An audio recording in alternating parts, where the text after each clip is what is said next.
How do we explain the impossible scattered across the globe are remnants of a world that should not exist? We find stone blocks weighing hundreds of tons lifted to dizzying heights and fitted together so tightly that not even a human hair can slide between them. We find strange mechanisms encrusted in rust that calculate the movements of the planets with digital accuracy, and golden trinkets modeled after aerodynamic wings that shouldn't have been imagined for another 1,000 years. These are the fingerprints of a ghost civilization, a precursor that understood the vibrations of the earth and the geometry of the heavens long before we ever learned to write. Deep beneath the murky waters off the Mediterranean coast, under the Nile's riverbed, where Egypt meets the sea, Thonis-Heracleion once stood as a magnificent city, a commercial, religious, cultural, and political powerhouse of the ancient world. Yet what makes Thonis-Heracleion renowned in modern times is not just its enigmatic history, but also the extraordinary trove of artifacts unearthed there, treasures that are both splendid and laden with countless unanswered questions about manufacturing techniques, material technology, and craftsmanship that far exceeded their era. What do you think about the transcendent manufacturing techniques used by the ancient people of Thonis-Heracleion? Do you believe there are lost secrets or technologies we have yet to discover? Share your thoughts or theories in the comments below. Mentioned in ancient Greek and Egyptian texts, Thonis-Heracleion served as the largest port of ancient Egypt on the Mediterranean before Alexandria was established. It was the gateway for trade, the place where merchant ships from across the Mediterranean arrived, where gold, silver, gems, spices, art, and mystical rituals connecting both Egypt and Greece converged. But suddenly, around the 2nd century BCE, the city sank into the sea due to a natural disaster still unidentified today. Thousands of years later, at the end of the 20th century, archaeologists discovered its ruins lying deep beneath mud and water, rekindling mysteries that had never before been illuminated. From the very first divers who reached the ruins of Thonis-Heracleion, what they found shook the scientific world: gigantic stone statues, flawlessly carved stellar metal objects, gold, silver, crystal, glass, and a host of coins, jewelry, and protective amulets. However, the most overwhelming aspect is not merely the scale or abundance, but the manufacturing techniques, the consistency, the perfection, and the deep technological mysteries embedded in each artifact. At Thonis-Heracleion, dozens of red, black, and gray granite statues of enormous size have been excavated, some standing as tall as 5 meters and weighing dozens of tons, depicting deities such as Hapi, Isis, Osiris, Greek gods, and pharaohs. The extraordinary thing is that these are all monolithic stones, no joints, no patchwork. The statue surfaces are so smooth they reflect light. The lines of the faces, limbs, and garments are sharp, the angles perfect. Many experts believe that even with modern tools, cutting and polishing granite to such smoothness would still be a massive challenge. More remarkable still, these statues were found underwater, remaining intact for thousands of years, showing no signs of breakage from transportation, which suggests that ancient people employed shock-proof techniques and methods for moving giant stones that modern science still cannot explain. How did they transport, erect, and secure stone blocks weighing dozens of tons on the waterlogged soft ground of the Nile Delta? What solutions did ancient engineers devise for foundations and load-bearing systems? These questions remain unanswered. Many architectural remnants, pillars, temple floors, crossbeams, altars, are made of granite basalt, limestone quartz with edges sharp as blades, the joints between blocks with gaps no wider than a sheet of paper. Some stones weigh more than 40 tons stacked, or joined by a method that archaeologists describe as precision fit so snugly that even after more than 2,000 years of burial and movement by sea currents, the fit remains perfect. Many scientists believe that these blocks must have been cut using extremely hard tools, possibly alloys unknown to ancient Egypt, or by special sawing, grinding, and drilling technologies for which history has yet to provide direct evidence. A shocking find at Thonis-Heracleion includes vases, goblets, cups, and jewelry made of clear glass and crystal in hues of blue, gold, purple, and colorless.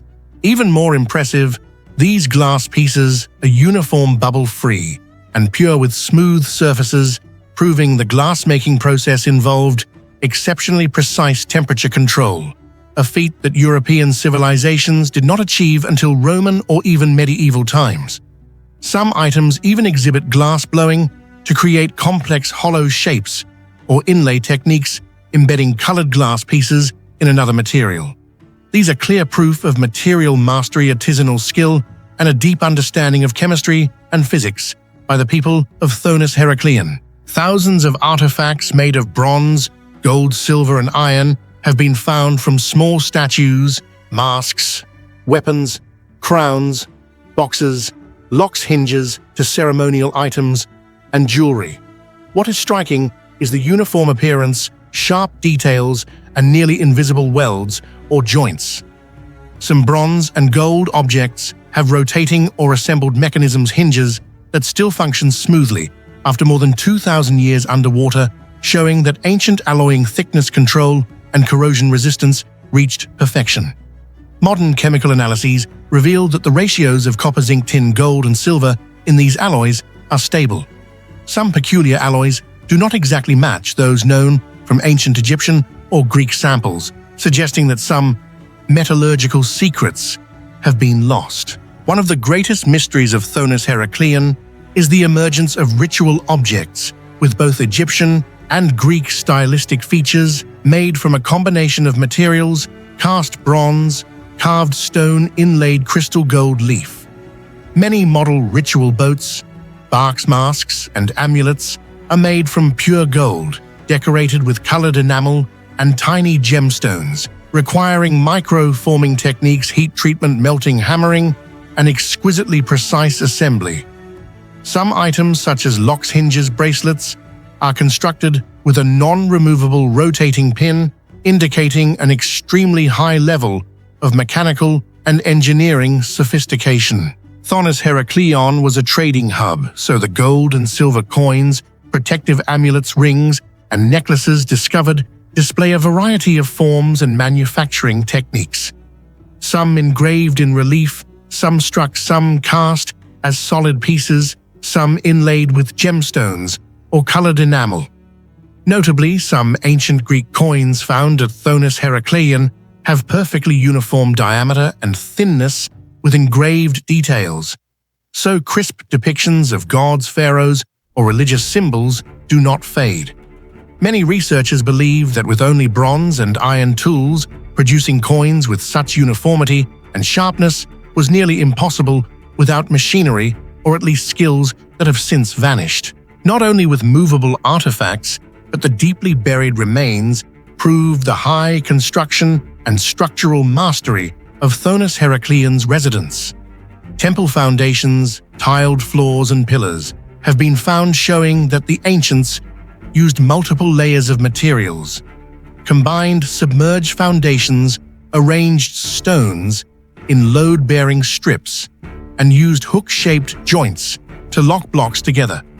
Some foundations have layers of fine sand or waterproof mortar to mitigate subsidence and prevent seawater infiltration. Particularly the system of piers and wharves, which are usually destroyed by waves and currents, remains intact after more than 2,000 years, showing that their construction technology reached the level of art far surpassing the usual techniques of their time. The artifacts of Thonis-Heracleion are not just beautiful and large, but unusual in technical terms, raising a host of hypotheses. Perhaps the ancients knew how to use special alloys, ultra-hard abrasives, even corundum or natural diamond. or employed firewater and chemicals to cut, grind, and polish stone with incredible precision. Some experts even suspect the existence of basic machinery lever systems, pulleys, or techniques such as melting materials and using steam to drill stone. Yet to this day, archaeological evidence is limited mostly just the finished products, with few tools or actual manufacturing processes found. This is the double mystery of Thonis-Heracleion, not only the enigma of the artifacts, but also the enigma of the knowledge, technology, and secrets that once elevated this place to greatness before it sank into oblivion. Another special aspect is that Thonis-Heracleion's artifacts show a blending of the two greatest civilizations of the Mediterranean, ancient Egypt and ancient Greece. Each item is a symphony of divine imagery, religious symbols, artful carvings, and calligraphy from both worlds, a convergence of manufacturing techniques, material technology, and craftsmanship that no civilization possessed in its entirety. Perhaps it is this very fusion that made the manufacturing techniques here both very Egyptian and very Greek, yet utterly distinctive and inimitable. The artifacts unearthed from Thonis-Heracleion are not just material evidence, but questions about the creative abilities, technical skill, and scientific thinking of the ancients. Why did technologies and manufacturing techniques that once existed disappear almost without a trace? Where did that knowledge go? Or does it still lie buried beneath the sea's mud? Each artifact emerging from the seabed is a piece of a vast picture, a picture of a civilization that once soared to great heights before vanishing, leaving not only admiration, but also countless mysteries for posterity. And perhaps it is precisely the transcendent manufacturing techniques, both proof of genius and the key to all secrets, that will keep scientists searching and decoding for many decades to come. Among the thousands of ancient manuscripts known to humanity, there is only one that inspires both awe and dread in scholars worldwide. The Devil's Bible, also known as Codex Gigas. No one truly knows its origins, nor can they explain why it appeared in the Middle Ages, bearing colossal dimensions, a full-page illustration of the devil and dense writing that mixes scripture, medicine, magic, and history. Yet what truly leaves modern experts baffled isn't just its legends or its bizarre appearance, it is the mystery of its craftsmanship, how the ink resists fading, how the parchment remains impervious to decay, and how such flawless harmony has allowed the book to survive for 8 centuries. All of this defies every known principle of materials chemistry and medieval craftsmanship, leaving behind questions that have never been answered. What do you think about the mystery of Codex Gigas's ink and parchment technology? Share your thoughts in the comments. From first glance, Codex Gigas stuns all scholars. Standing at approximately 1 meter tall, over 20 centimeters thick, and weighing almost 75 kilograms, it is the largest surviving medieval manuscript in existence. To produce 624 large format pages, more than 160 calfskins were used. Each sheet of vellum, from thickness to creamy whiteness, was processed with remarkable consistency, far exceeding the standards of that era. The techniques of skinning, soaking, stretching, cleaning, and smoothing to create flawless, blemish-free vellum were unprecedented among contemporary manuscripts. Even the most prestigious religious codices of Europe never matched this uniformity, making Codex Gigas seem as if it came from another civilization. Modern leather experts admit that to create such a quantity of vellum without tearing, staining, while maintaining consistent whiteness and durability over time, required the strictest procedures. Typically, each calf yields only 1 or 2 sheets of acceptable quality, but in Codex Gigas, all pages seem to originate from the same source of the same age, processed by the same method, with no evidence of mixing young or old skins. These sheets are not only durable, but also flexible, able to withstand ink and centuries of pressure without rotting or changing color. This process demands mastery in leatherwork, even surpassing the famed tanneries of Venice, Florence, or Paris during the Renaissance. Alongside the parchment mystery, the ink used for Codex Gigas is equally challenging. For nearly 8 centuries, the writing has retained a deep, even black, neither smudging nor fading from the effects of time, humidity, or light. Modern analysis reveals that the ink is not merely ordinary iron gall, but is mixed with mysterious, special minerals, allowing it to soak deeply without spreading or corroding the parchment. More astonishingly, even the multicolored illustrations, especially the page with the giant demon, retain their vivid hues, not fading or flaking, like those in other manuscripts. Scientists have used spectrometry to analyze the ink's composition, but cannot determine the exact formula. There are traces of rare metals minerals from the Bohemia region and unique natural binders not found in any classic European ink recipes. This rekindles speculation of a secret recipe kept by the monastery or an enigmatic individual, reinforcing the legend of the pact with the devil on that fateful night.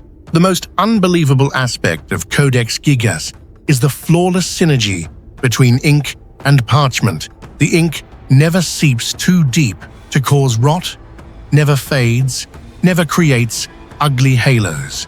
Every letter border and illustration remains sharp, even after centuries of use and preservation in various environments. Conservators affirm that this is an achievement far ahead of 13th century Europe. Even with modern technology, perfectly replicating this interaction is far from simple. Many scholars believe only the intervention of an enigmatic genius, or as legend says, a demonic pact, could produce such a perfect masterpiece at every stage. Legend tells of a condemned monk imprisoned in a monastery who pleaded with the devil to help him finish the book in one night in exchange for his soul. True or not, this story reflects the anxiety of people facing technology beyond their comprehension. Not only ink and parchment, but even the bookbinding techniques go beyond the norm. The thick wooden covers, covered in leather, reinforced with nails and stitches, are so sturdy they have survived centuries of transport storage, even fire and flooding.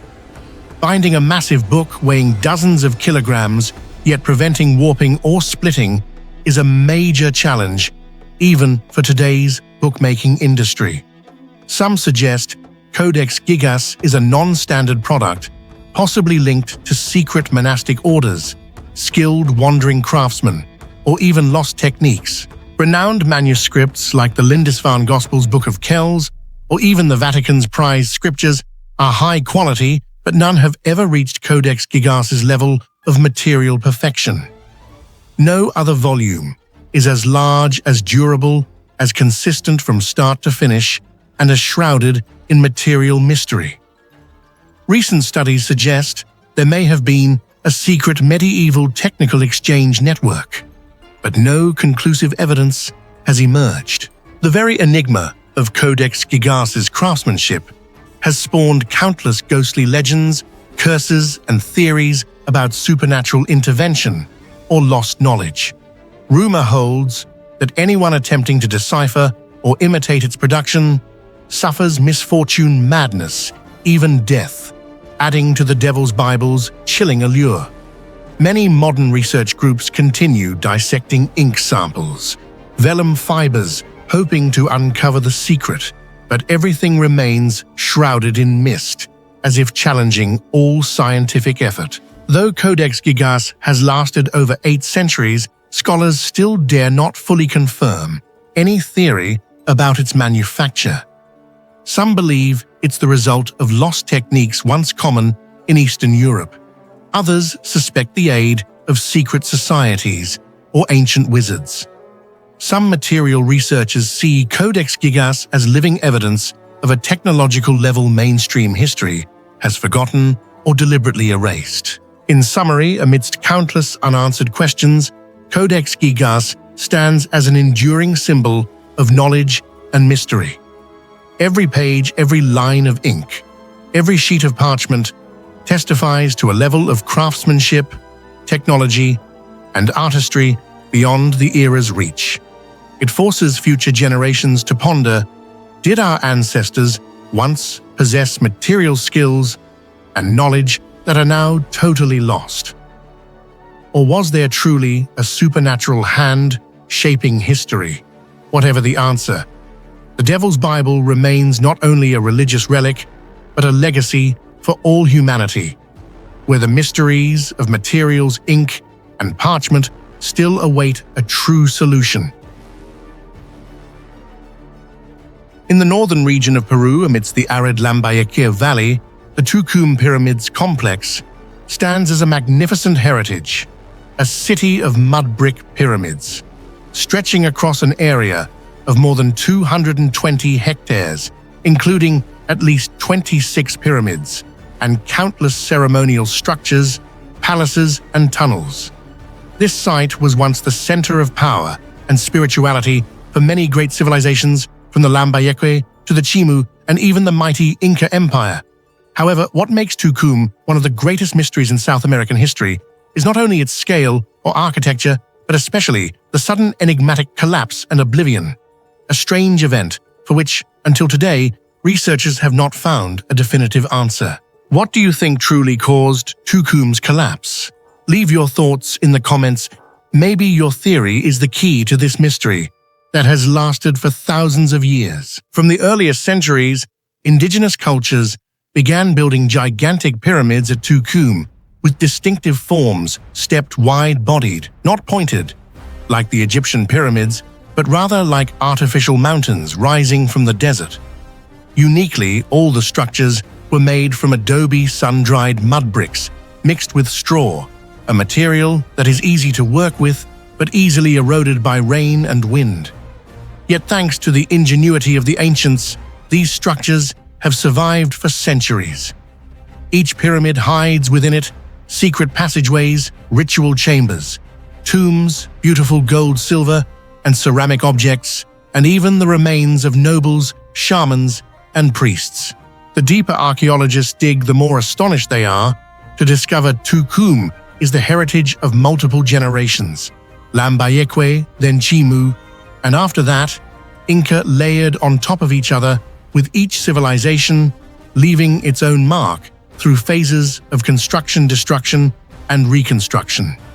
It can be said that every mud brick in Tucume is a page of history yet to be fully decoded. At its peak, Tucume was thought to be the largest religious and political center of the region, attracting thousands of pilgrims, worshippers, and traders. Kings, priests, and shamans turned this place into a sacred axis, a place connecting humans with the gods through complex rituals. Gold, silver masks, jewelry, and small statues were found in great quantities, attesting to its wealth and prosperity. Yet deep within the pyramids, archaeologists also discovered many remains of children and women, indicating bloody sacrifices, a tradition tied to the belief in gods of rain, earth, and fertility. However, all of it suddenly collapsed within just a few decades at the beginning of the 16th century.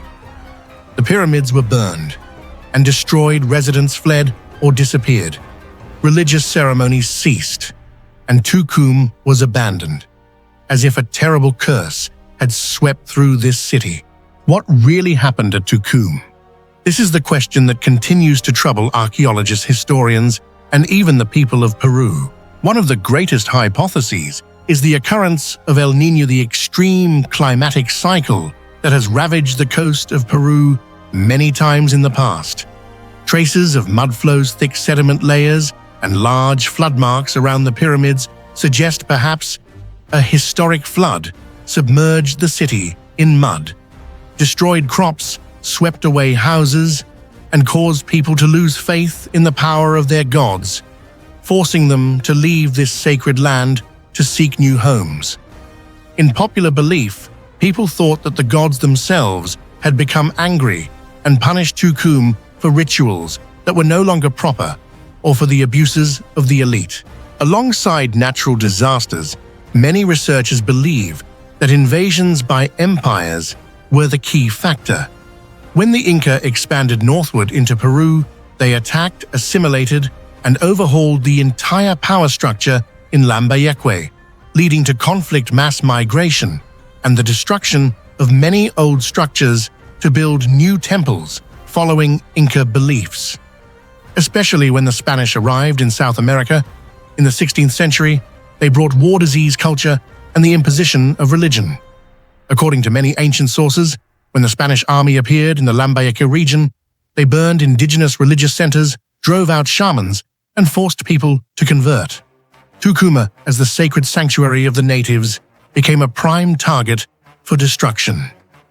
In just a few years, the once glorious pyramids became piles of ashes and ruins. Besides natural disasters and invasions, not a few scholars believe that it was internal crises, power struggles, religious disillusionment, social stratification that caused Tucume society to rapidly weaken. As sacrificial rituals grew, extreme resources, depleted factional conflict escalated, and the community lost its cohesion, causing the entire religious and power structure to collapse within a short period. A particularly strange detail is that archaeologists discovered many deliberate burn marks at major pyramids like Kumbhalgarh ritual chambers, hastily buried golden statues, and masks destroyed or hidden in secret wall niches, as if the ancients intentionally sealed, completely cutting off connections to the old gods before departing. Some local legends even say that shamans themselves destroyed the sacred temples to prevent their spiritual power from falling into enemy hands or to end a cycle they believed had reached the apocalypse. After that collapse, Tucume languished in oblivion for hundreds of years, remaining only in folklore as the land of spirits or cursed city. Locals passed down that anyone entering Tucume without the god's permission would encounter misfortune, sickness, or mysteriously disappear. Even 20th century archaeologists, when they began excavations, encountered countless strange phenomena, accidents, sudden illnesses, feelings of being watched in the dark corridors, or strange sounds in the heart of the pyramids at night. Modern researchers still cannot definitively answer what truly caused Tucume, one of the largest religious and political centers in Peru, to collapse so quickly and completely. Was it natural disaster, human destruction, or are there supernatural elements that science cannot yet touch? Despite neglect and destruction, Tucume remains a ghost city with eroded pyramids walls covered in motifs of snakes, birds, crocodiles, cold tombs, and maze-like corridors. Every year, traditional festivals are still held to reconcile with the gods as a way to appease the past and protect the land from future disasters. But for science, Tucume is a puzzle with no complete solution. Each excavation, each artifact, each translated historical page brings forth new mysteries. Who commanded the construction of millions of mud bricks? How could they transport, stack, and preserve them for centuries? What rituals truly occurred in those dark chambers? And above all, was the collapse of Tucume the end of a civilization, or just the beginning of an even greater story that history still hides? Tucume Pyramids continues to challenge humanity's curiosity as a reminder history does not always follow predictable patterns. There are cities, cultures, and centers of power that suddenly vanish, leaving questions that no matter how modern we become, we can only look upon with admiration and endless wonder. When gazing at a shimmering glass artifact in a museum, a deep blue bead, a small ruby red vial, or a golden-hued cup from Egypt or Mesopotamia, few people realize that within it lies a story spanning thousands of years of science, art, and unresolved mysteries. Glass production stands as one of humanity's greatest achievements, beginning roughly 4,000 to to 3,000 years before the Common Era, and it continues to bear unmistakable marks of technology far ahead of its time, even today. From the very earliest glass artifacts, archaeologists have been astonished by the vivid, diverse, and remarkably durable colors, despite the fact that modern chemical knowledge did not yet exist. What enabled ancient craftsmen to create such beautiful colored glass? What materials, formulas, and secrets did they employ that even scientists of the 21st century have yet to fully decipher? In your opinion, what enabled ancient glassmakers to create such vivid and long-lasting colors? Share your thoughts in the comments section below. At first, glass may have emerged through chance events. Lightning striking mineral-rich sand or pottery kilns overheated to the point that natural glassy fragments formed in shades of blue, yellow, and brown. Yet humans quickly recognized and harnessed the color-changing properties of glass. They began deliberately mixing different minerals and metals into molten sand, carefully observing the magical transformations that occurred after each experiment. In Egypt, kilns operating in Memphis and Thebes from 3,200 to 2,000 years before the Common Era produced vibrant beads in blue, green, scarlet, red, and shimmering gold. In Mesopotamia, the Sumerians, Assyrians, and Babylonians went even further, creating glass in purple, black, turquoise, and even crystal-clear transparency, an achievement that Europe would not fully match until many centuries later.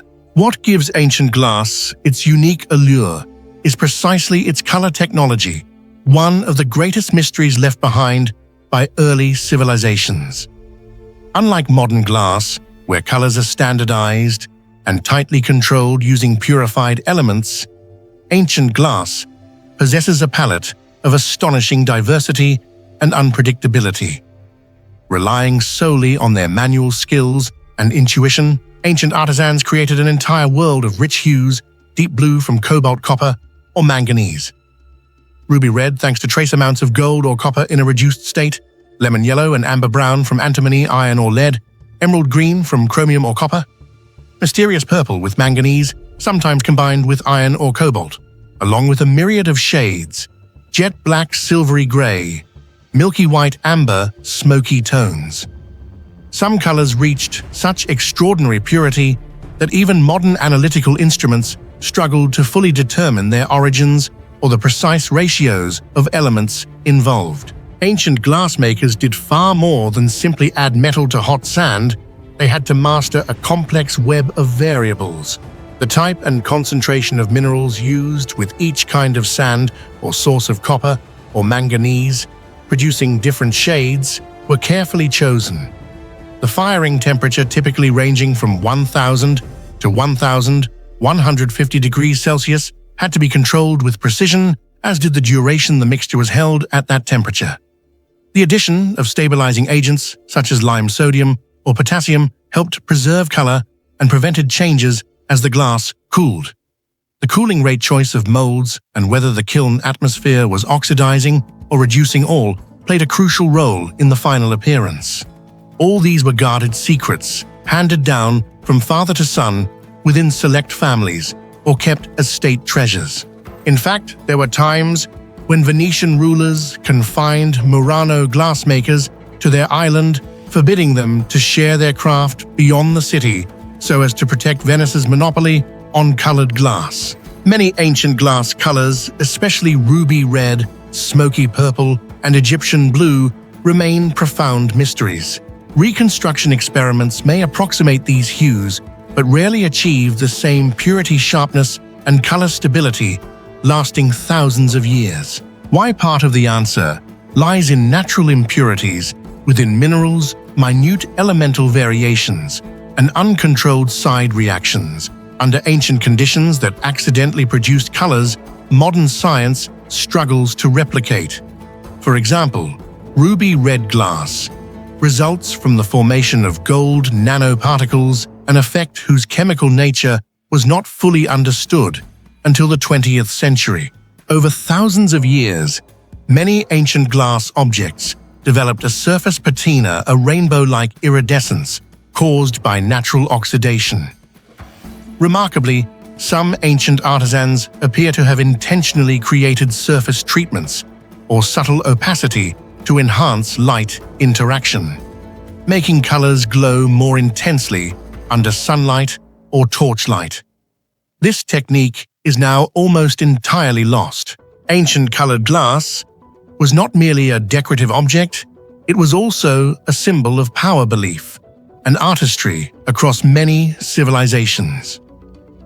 In Egypt, blue glass beads represented the Nile River and the longing for immortality, while the color red symbolized strength as well as the sun. In Mesopotamia, purple glass was typically reserved for royalty, and milky white or golden glass appeared in religious rituals, often buried with the deceased in hopes of guiding them to the afterlife. In Rome, multicolored glass cups became emblems of wealth and nobility, eagerly sought after throughout the empire. In fact, many ancient belief systems held that the colors of glass could ward off evil spirits, bring good fortune, or transform mysterious energies within daily life. Numerous ancient color formulas have vanished, surviving only through archaeological remains. Today, scientists and artisans attempt to recreate ancient colored glass using advanced analytical tools such as spectroscopy, electron microscopes, and elemental analysis. Yet the mysteries of color, stability, luminescence, and exceptional resistance to weathering remain only partially solved. Notably, some reconstructions succeed only when accidental errors occur during firing or mixing, suggesting that ancient artisans may have relied on intuition, experience, and controlled chance in ways modern science cannot precisely reproduce. To this day, many major questions surrounding the color-making technology of ancient glass remain unanswered. How were ancient artisans able to determine the precise proportions of metals and minerals to create such a wide range of distinctive colors despite lacking any modern analytical equipment? Could there have been anonymous master chemists who possessed coloring secrets that were millennia ahead of their time, only to have their knowledge fade into oblivion? Why have so many color formulas, especially for renowned hues like ruby red, cobalt blue, or manganese purple, been completely lost, with no one able to replicate them today with the same quality as in the past? And is it possible that within those ancient colored glass artifacts, there are still hidden nanoscale structures that humanity can only discover thanks to scientific advances made thousands of years later? Today, glass coloring techniques continue to draw inspiration from ancient achievements. Gothic cathedral stained glass, Murano masterpieces, and contemporary glass art all inherit the creative legacy of Mesopotamia, Egypt, and Rome. Meanwhile, materials scientists study nano effects and natural coloring methods to develop solar glass, ultraviolet-resistant coatings, and new luminescent materials. The earliest known glass production is not merely a story of materials science, it is a testament to humanity's drive to explore, master, and create. Behind every ancient glass artifact lies a legendary world of color, where technology, art, and mystery merge into a symphony that transcends time. Perhaps the greatest secrets still rest beneath the earth, waiting for a future generation curious and bold enough to uncover them, so that these ancient colors may once again shine beneath the sun of a new century. Amidst the ancient and majestic volcanic mountains of West Azerbaijan, Iran, there lies a place where time itself seems to have stopped. Takht-e Soleyman. This site is not merely an archaeological relic or a religious sanctuary, but rather an enigmatic cipher where a glorious past, supernatural legends, and unsolved mysteries intertwine to paint an unbelievable picture of ancient human achievement. Every stone, every wall, every architectural layer at Takht-e Soleyman holds stories that transcend the ordinary boundaries of history, tales of inexplicable construction techniques, extraordinary architectural vision, and the presence of things deemed impossible In our reality, it is a place that compels every visitor to wonder, how did our ancestors thousands of years ago manage to create a marvel, both enduring and mysterious?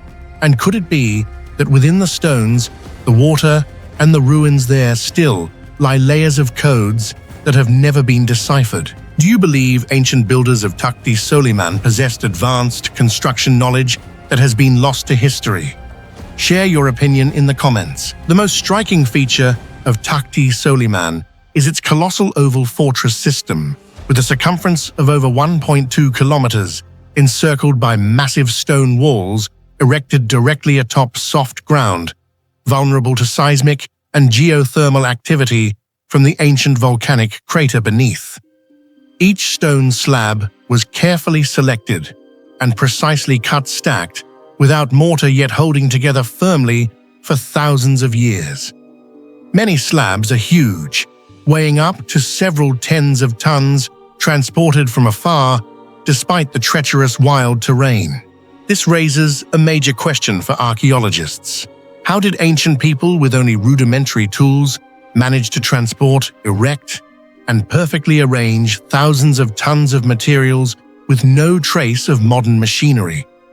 Researchers still hotly debate the construction techniques, organization of labor, and especially the earthquake-resistant methods the Sassanids employed, since the fortress walls, house foundations, and temple bases remain astonishingly stable, despite enduring many strong earthquakes.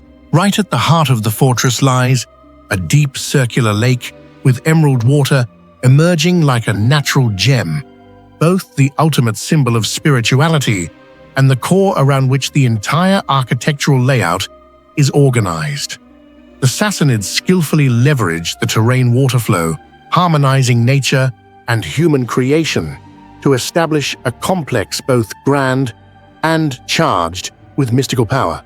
The main structures, from the famed Adur-Gushnasp fire temple ceremonial palaces, priestly quarters, to altars and offering platforms, are symmetrically arranged around the lake like a protective ring for the sacred soul. Many buildings have unexpectedly deep foundations, utilizing layered earth and stone for anti-subsidence raft foundations and advanced underground drainage systems, reflecting geological and hydraulic knowledge far beyond other civilizations of the era. Thanks to these techniques, the entire complex has endured for centuries, defying disasters, the erosion of time, and geological wear. Especially remarkable are structures like the oval fortress walls of Takht-e Soleyman, built with solid stone layers, forming an ideal protective cage, not only militarily, but also symbolically separating the mundane world from the sacred interior.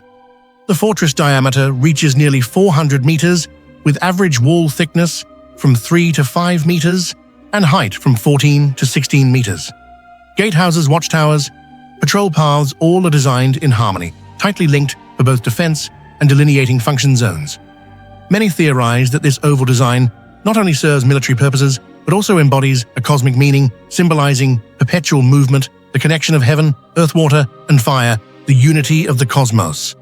In ancient Iranian religious belief, not only are there Sassanid ruins, but Takht-e Soleyman is layered with structures from later periods, especially the Ilkhanid Mongol Empire, 13th to 14th centuries. Mongol rulers, awed by the site's enduring strength and sanctity, built additional palaces and castles in Central Asian styles, harmoniously blending with the ancient remains. Notably, despite changes in dynasties, the ancients preserved the fortress lake and core layout, only adding rather than demolishing prior structures.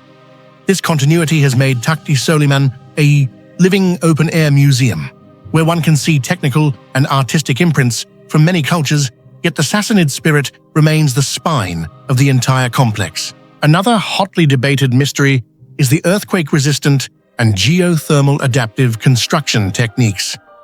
Takht-e Soleyman is in a zone highly affected by geological activity, with frequent quakes and harsh climatic shifts. Yet the stone building's foundations, and especially the fortress walls, have stood strong for centuries. Some experts believe the Sassanids mastered geology, setting foundations on the most stable strata, using shock-absorbing joints of small stones interlaced among large slabs to diffuse vibrations, a sort of earthquake engineering, strikingly modern. These theories are reinforced by surveys showing many wall sections containing layers of small stones acting as cushions, allowing the walls to flex without collapsing during ground tremors. Beyond construction marvels, Takht-e Soleyman is steeped in legends and mysterious tales linked to King Solomon, a sage who, in Middle Eastern lore, wielded supernatural powers, commanded spirits, and built unimaginable wonders. Although the site's history predates Solomon by centuries, since medieval Islamic times, locals have claimed the deep lake is where Solomon imprisoned demons, hid treasures, even used magic to ward off intruders. The name Throne of Solomon thus echoes with stories of sorcery-cursed riches and veils of mystery that science has yet to fully penetrate. Here, the sacred lake is a major enigma. No one knows its true depth. The water is perpetually an unusual glassy blue-green, its bottom hidden beneath mystic mist. According to legend, treasures, sacred objects, or even ritual offerings rest at the lakebed, yet modern high-tech surveys still cannot fully map its structure, heightening the mystery. Folklore claims a curse befalls anyone who disturbs or seeks the lake's riches. They will pay with misfortune or disappear forever without a trace. Tales abound of those who tried to dive into the lake and never returned, or were dragged into the icy depths by mysterious shadows. From the surviving ruins, archaeologists have uncovered evidence of highly complex religious rituals. The Gushnasp fire temple, one of the three most sacred eternal flames of Zoroastrianism, once burned bright for centuries, extinguished only when Takht-e Soleyman was invaded, and to this day, no one knows what became of the flame. Many altars, stone statues, intricately carved reliefs once existed, but now survive only in ancient texts or legend, as if the memory of a golden age was eroded alongside the flow of time. Overall, Takht-e Soleyman is a masterpiece where transcendent construction techniques, religion, legend, and unsolved mysteries converge. All these elements, from the resilient oval fortress, the deep blue lake, the sacred fire temple, to tales of treasure curses and esoteric rites, together make this place a mysterious heart of ancient Iranian civilization, testament to human creativity and the yearning for immortality. Modern science continues to explore and investigate, yet as the wind whistles past ancient stone walls and twilight cloaks the sacred lake, it seems a new veil of secrecy settles over Takht-e Soleyman, where every stone, every ripple contains the soul of millennia and whispers of questions with no answer. Amidst the mist-shrouded wilderness of the Caucasus, there lie silent stones, immovable as if marking an ancient oath. No one knows exactly who erected these colossal dolmens, or for what purpose thousands of megaliths were so strangely placed atop mountains, in valleys, and along perilous slopes. Each stone slab is like a wordless page of history, bearing the secrets of a civilization that time has erased from humanity's memory. To outsiders, they are mere inert rocks, but for those who are passionate about tracing the footsteps of the past, the dolmens of North Caucasus are gateways to a realm of the inexplicable, where every definition of technical limits, imagination, and history is pushed to the edge. What do you think is the greatest secret behind the mysterious dolmens of the Caucasus? Share your thoughts in the comments below. The dolmens of the North Caucasus are not isolated sites, but rather a vast architectural system, scattered across mountain slopes, deep ravines and valleys, from the Black Sea region to the borders of Georgia, and even extending into southern Russia today. The number of discovered dolmens has surpassed 3,000, indicating the existence of a highly developed civilization or shared belief system spanning a vast geographical area Dating studies show that these constructions are up to 4,000 to 6,000 years old, belonging to the late Neolithic to Bronze Age, meaning they were built in the same era as or even earlier than the famous Giza pyramids of Egypt. This revelation has shocked popular perceptions of civilization development in the Caucasus and Eastern Europe regions, long considered backward compared to Mesopotamia, Egypt, or Greece. The dolmens in the North Caucasus come in many forms: square boxes, round cylinders, hemispheres, trapezoids, and even complex hybrids not found in any other culture. The common point is their construction from enormous slabs, granite or sandstone, polished smooth and fitted so precisely that in many places not even a blade can be inserted, even though the stones weigh from several tons to several tens of tons. Each dolmen usually has just one entrance, a small window either round or square with a diameter of about 30 to 40 centimeters bored through a slab up to 30 centimeters thick or more. Many dolmens are adorned with geometric patterns, spirals, dots, and wave motifs, all exquisitely carved, exhibiting such symmetry and regularity that it seems impossible if only primitive tools of the Stone Age were used. Unlike other stone structures that typically cluster together, the North Caucasus dolmens appear scattered yet intentional.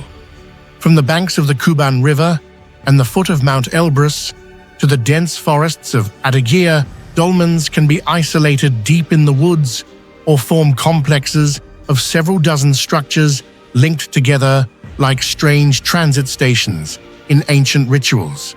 This distribution leads to the hypothesis of a tightly linked dolmen network, serving spiritual, communicative, or geomantic purposes for the entire vast Caucasus region, similar to the megalithic stone circles in Europe, but on a different scale and with a unique style.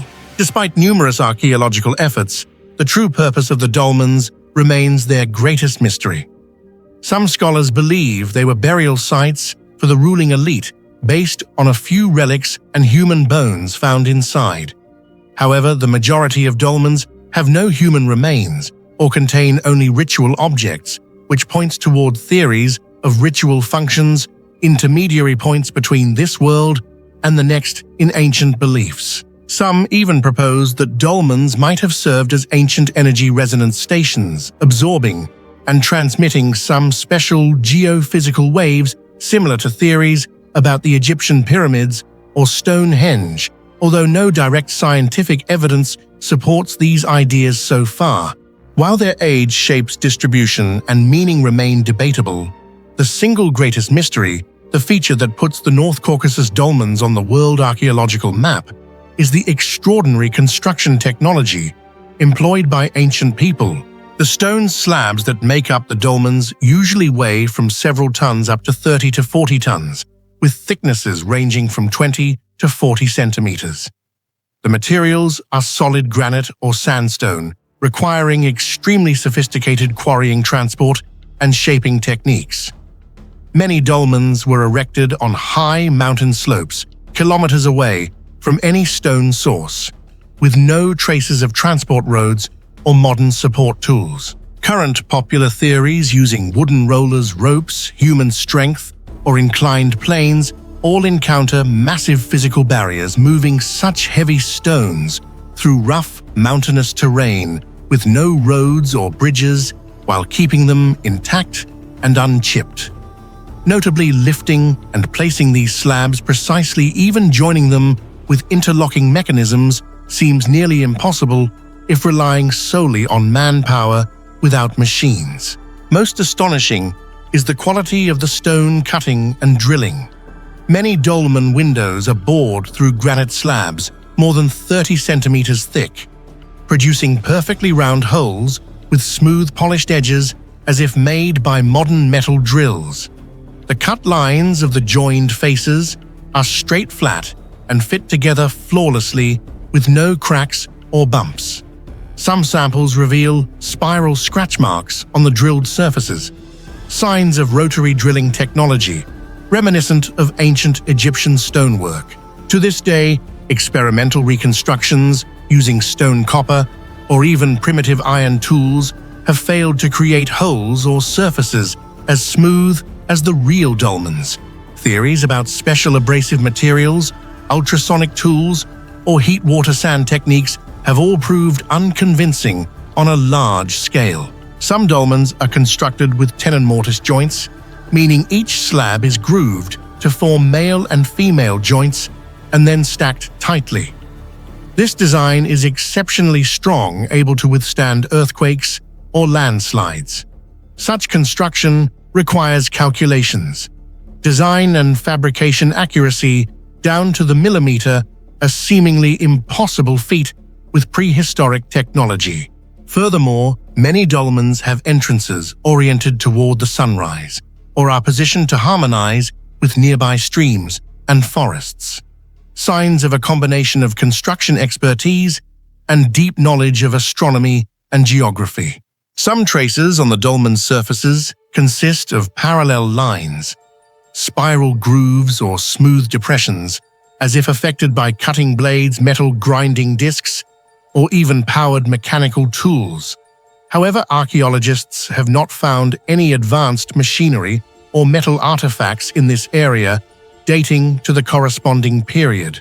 The boldest theories suggest that a highly advanced stoneworking technology once existed in the Caucasus and perhaps worldwide, but was subsequently lost.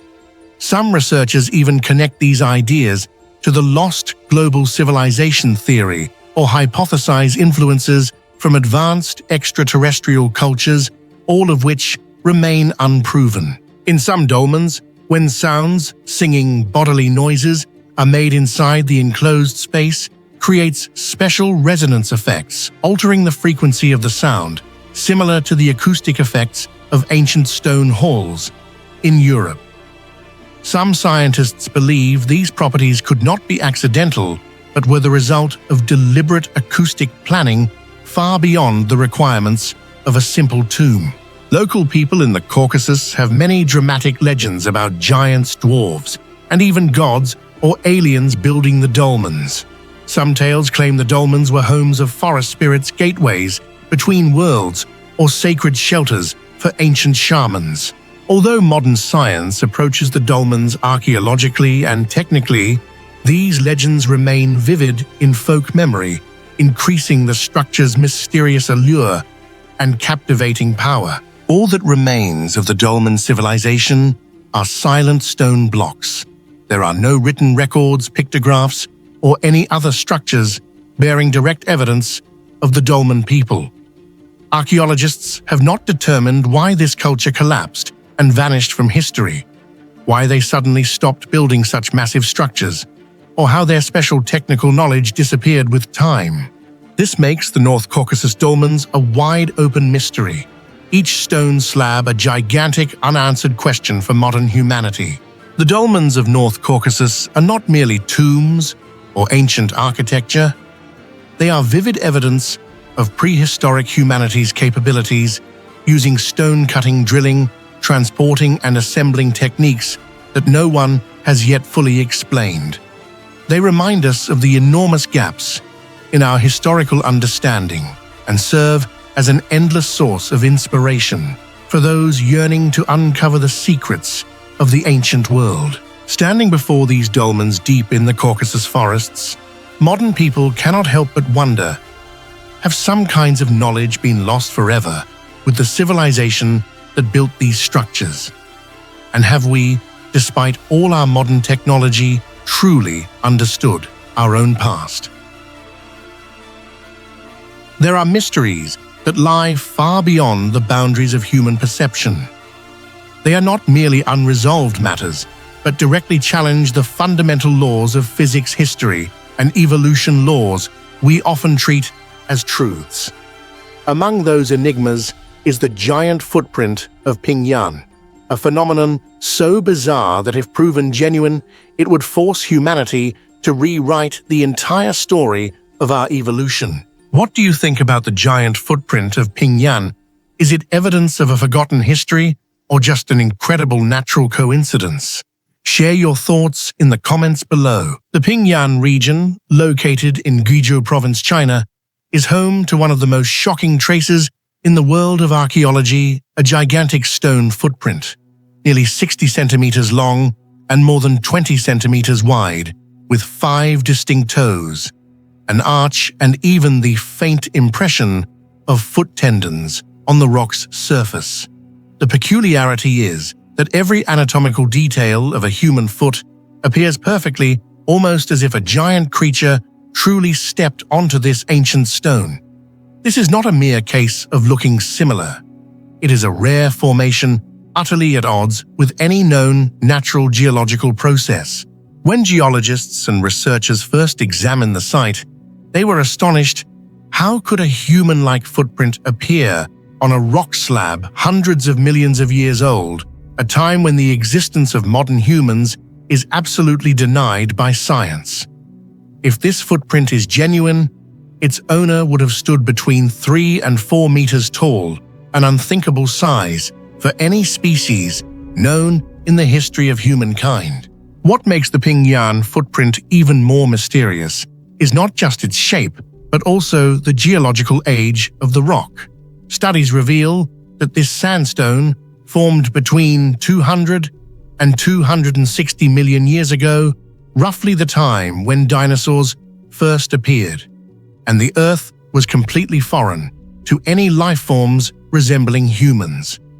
According to evolutionary theory, modern humans have only existed on this planet for a few 100,000 years, not even 1,000th the age of the rock bearing this giant footprint. Imagine this: for a person to have stepped onto this rock when it was still soft, they would have had to exist long before the dinosaurs. This starkly contradicts the entire evolutionary timeline and pushes science into an unsolvable dilemma.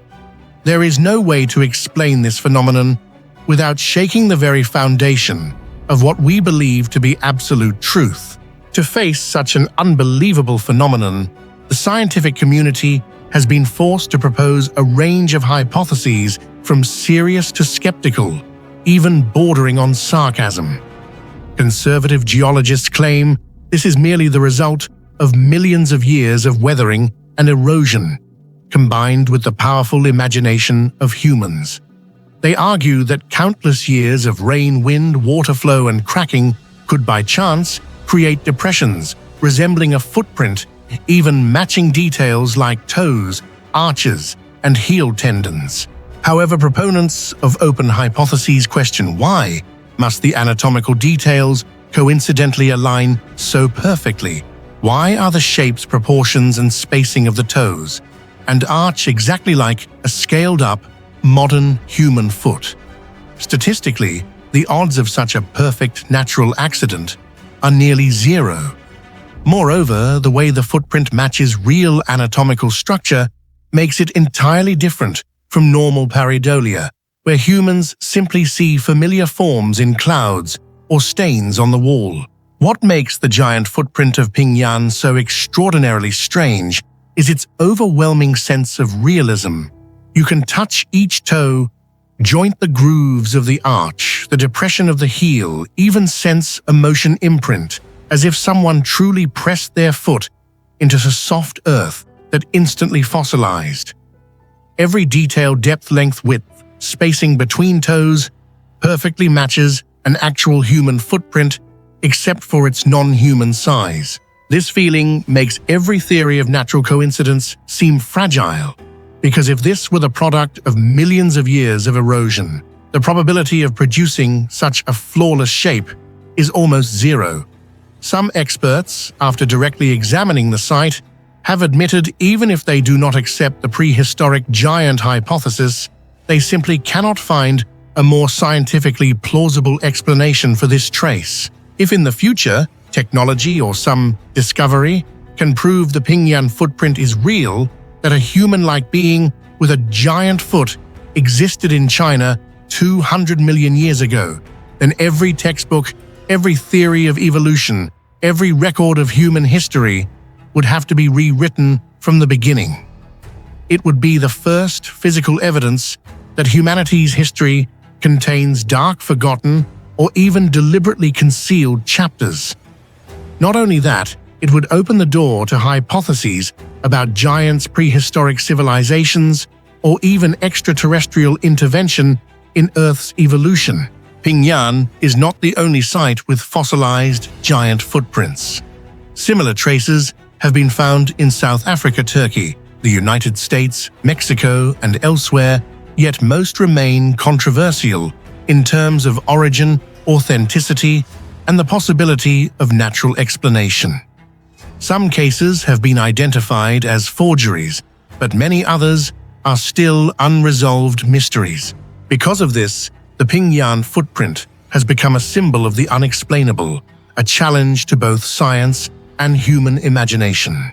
In East Asian cultures, giant footprints are often linked to legends of gods, giants, or supernatural beings.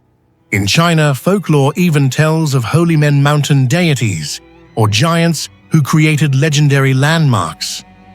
Thus, the Pingyan footprint is easily amplified into evidence for myths, spiritual tales, or far-fetched hypotheses about human origins. We live in a world where every new discovery can topple what once seemed unshakably true. The giant footprint of Pingyan may just be an extremely rare natural phenomenon, or perhaps it reminds us that human knowledge is always limited, and the truth of our past may be buried far deeper than we realize. The giant footprint of Pingyan is one of the most shocking archaeological mysteries of the 21st century. This giant footprint does not just challenge all modern scientific knowledge about human history, but also opens the door to imagination hypotheses about giants, prehistoric civilizations, or even extraterrestrial visitors to Earth. To this day, even though science leans toward a natural explanation, the realistic feeling of the footprint, with its anatomically perfect details, still makes it an unbelievable, almost unacceptable phenomenon for anyone who has absolute faith in classical theories. Whatever it truly is, the Pingyan footprint continues to pose the big question: how much do we really know about our own past?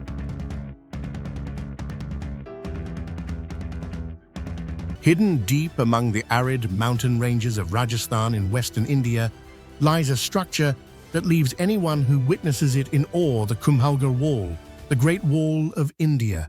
Stretching nearly 40 kilometers, standing tall atop rugged mountain rock, this wall is not only a colossal shield for the ancient Muir kingdom, but also a testament that challenges all modern understanding of architecture and construction. Even after more than 5 centuries, Kumbhalgarh remains majestically upright, carrying with it countless mysteries about how people in the past could have built such an immense fortress without modern technology. Behind that imposing exterior, what construction secrets enabled Kumbhalgarh to withstand all the tests of nature and history? It is these very questions that have driven generations of archaeologists, engineers, and mystery enthusiasts to ceaselessly search for answers. What do you think is the greatest mystery behind the construction of the Kumbhalgarh Wall? Share your thoughts in the comments below. Kumbhalgarh Wall stretches nearly 36 kilometers, encircling Kumbhalgarh Fort and weaving its way through the jagged, treacherous slopes of the Aravalli Range. Built in the 15th century under the reign of King Rana Kumbha, this wall was not only a defensive bulwark, but also a testament to the brilliance of medieval Indian architecture and construction. With an average thickness exceeding 4.5 meters and some sections surpassing 5 meters, Kumbhalgarh is likened to a gigantic stone dragon, unmoving and vigilant, guarding the western frontier of the Muir kingdom. Even after more than 5 centuries, the wall still stands proud against time, harsh weather, and even war. Throughout its long history, not a single invading army ever breached Kumbhalgarh by force. At best, it could only be besieged for extended periods or attacked through cunning stratagems. This formidable durability raises countless questions about its construction secrets. How did ancient builders create a fortress so sturdy that it is nearly immortal deep within rocky mountains without the aid of modern machinery. When it comes to Kumbhalgarh Wall, what truly cements its reputation and legendary status is its extraordinary construction technique, one that to this day, even many modern experts have yet to fully decipher. The entire wall is built from massive slabs of stone, stacked atop one another with an astonishing solidity, leaving virtually no trace of mortar or any traditional binding agent. Some theories suggest that ancient builders made the most of friction and natural gravity, combined with remarkably skillful stone selection and carving to create a wall that is fused together almost as a single unit. The proof is evident after centuries. Many sections of the wall remain perfectly intact, unfazed by earthquakes, heavy rains, or strong winds. The treacherous, mountainous terrain only made the construction process exponentially more challenging. Unlike structures built on flat plains, Kumbhalgarh Wall wins and clings to the slopes, turning steep inclines and jagged cliffs into defensive advantages. Transporting materials, establishing foundations on sloping ground, and preventing landslides all required an advanced level of calculation. Every curve-bend watchtower and gateway was strategically placed, making access difficult while optimizing surveillance almost as if modern geographic engineering was at play. The wall's architecture also showcases refined sophistication through the use of interlocking and non-uniform arrangements, meaning the stones are laid irregularly, avoiding continuous vertical joints, a technique today known as interlocking, which increases durability and limits cracks along straight lines. When combined with flexible adaptation to the real topography, this approach has resulted in a unified wall that is extremely difficult to break apart by either machines or human hands. Notably, even now, researchers have not been able to determine exactly what tools, devices, or detailed technical processes the Muur builders actually used. Ancient records only provide vague notes about a construction process that spanned decades, and there are even legends of a human sacrifice required to break the bad luck and ensure the wall's stability. Regardless of the truth behind such tales, the task of transporting, lifting, and assembling millions of tons of stone in such rugged conditions remains an unsolved mystery. Most importantly, the wall has proven its extraordinary endurance against the passage of time, having almost never collapsed or suffered severe erosion over more than half a millennium. Its special stone structure has enabled the fortification to withstand storms, climatic changes, the ravages of time, and even extended military sieges. There have been many instances where the fortress was besieged for months on end, yet the wall stood tall without a single major crack, appearing a feat that even many modern structures cannot match. Kumbhalgarh Wall was built in the mid-15th century under the direction of King Rana Kumbha, who was both a military leader and an architecture enthusiast. Beyond its defensive purpose, the structure also symbolized the power of the Muur dynasty. According to local legend, the construction faced many difficulties as the foundation kept collapsing. A hermit advised that only when someone willingly sacrificed themselves at the foundation would the wall become stable. After one person accepted this fate, the foundation became solid and the project was completed quickly. Although this story cannot be verified, it is still retold as a testament to the spiritual beliefs and unwavering determination of the Muur people.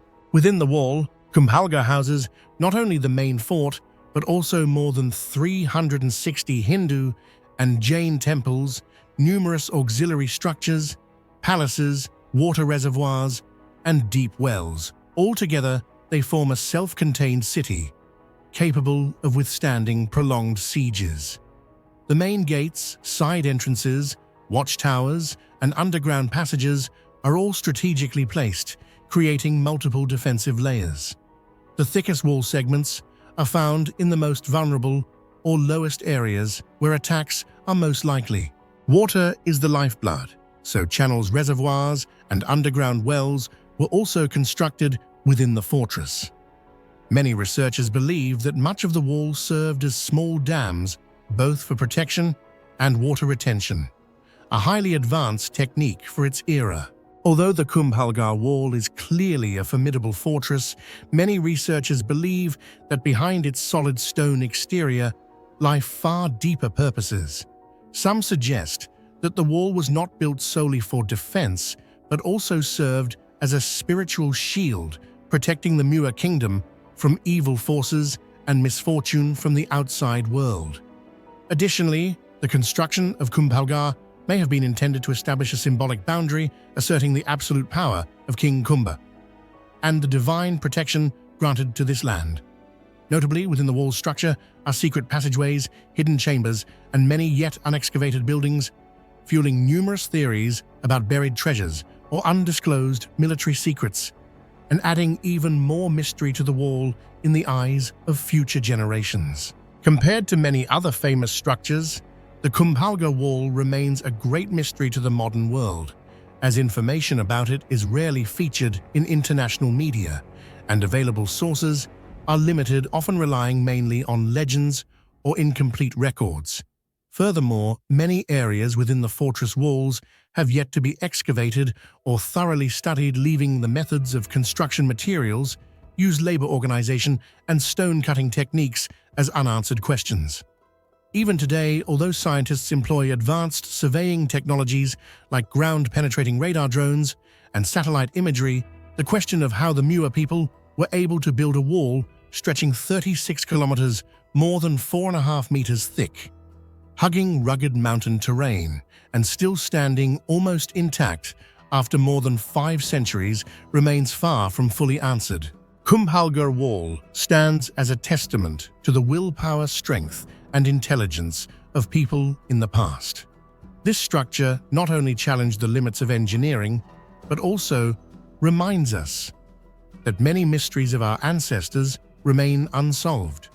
Behind every stone and every legend of Kumbhalgarh lies the question, how much do we truly understand about the past, and how many secrets are still waiting to be uncovered?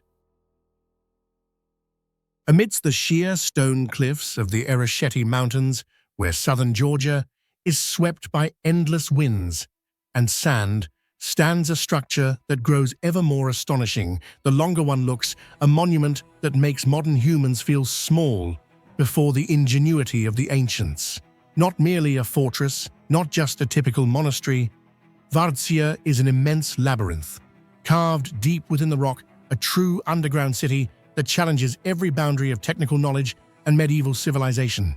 Every corridor, chamber, and winding passage woven like a spider's web sparks the same questions. Who built this place? How did they do it? And for what purpose? After hundreds of years, through shadows and the scars of time, Vardzia still guards secrets that have never been fully decoded. Each stone here is like a fragment of a great puzzle, a challenge that neither science nor imagination has yet managed to solve in its entirety. What do you think is the greatest secret hidden inside Vardzia's underground labyrinth? Let us know your thoughts in the comments below. Beginning in the 12th century, during the renowned reign of Queen Tamare, Vardzia was initially built as a monastery and a safe refuge against invasions from the east, especially the attacks of the Mongol armies. Legend has it that Queen Tamare herself, as a child, once hid in this area during a time of turmoil, later inspiring the transformation of the entire mountain range into a gigantic underground city. Strikingly, despite being situated in a remote, rugged area with few resources other than stone, Vardzia was able to develop into a complex with up to 13 levels, more than 600 rooms. Large meeting halls, churches, monastic cells, granaries, kitchens, livestock pens, water cisterns, and even secret passages as intricate as an ant colony, all hewn directly from the mountain rock.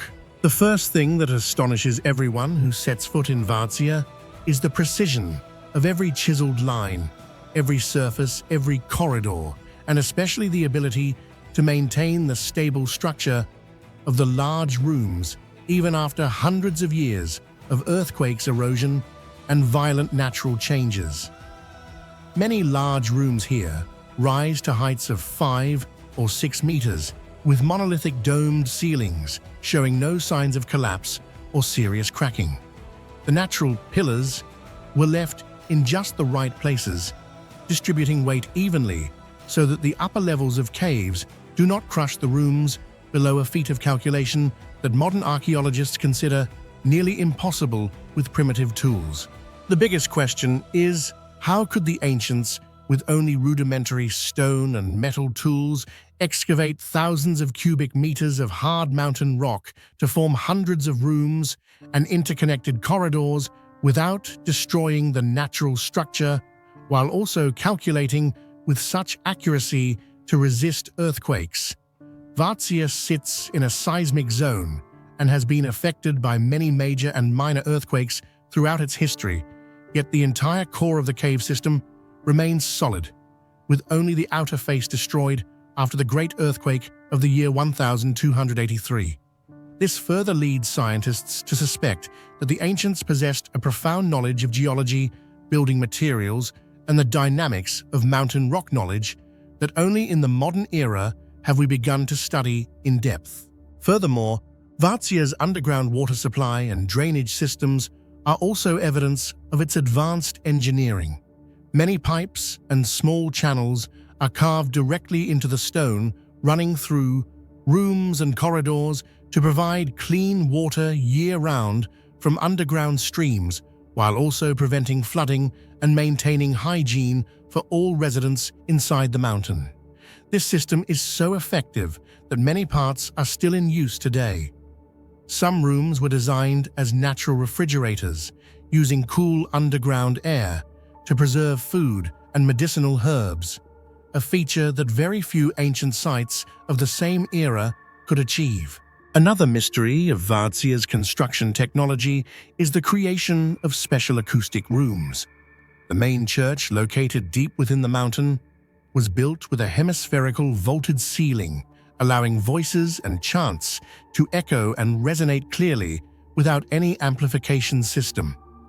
Many meeting rooms and prayer halls are also positioned and shaped so that sound travels far, supporting religious ceremonies or important gatherings. In essence, the ancients applied natural acoustical and resonant principles from the mountain stone into practical architecture without needing modern measuring equipment. In addition, the entire internal network of passages and stairs between levels was intelligently designed. Small stone steps hidden inside or clinging to the cliff saved space and increased safety for defense. Many entrances could only be accessed from above, with ropes or wooden bridges enhancing Vardzia's impregnable aspect. Some underground tunnels lead outside or to other slopes, serving as emergency exits or secret supply routes during sieges, all arranged with remarkable logic and nearly impossible to discover unless one is an insider. Even when severely impacted by earthquakes, most of Vardzia's core structures did not collapse. Many rooms retain domed ceilings, pillars, and intact passageways.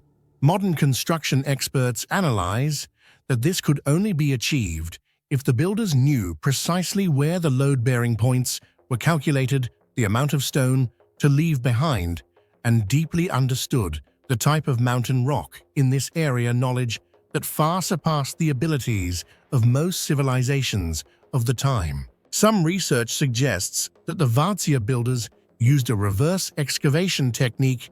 Instead of digging from the outside in, they started at weak points in the structure, expanding outward, leaving natural pillars as main supports, and then connecting rooms with corridors and stairs. This method saved effort and ensured safety, avoiding collapse from over-digging at weak points.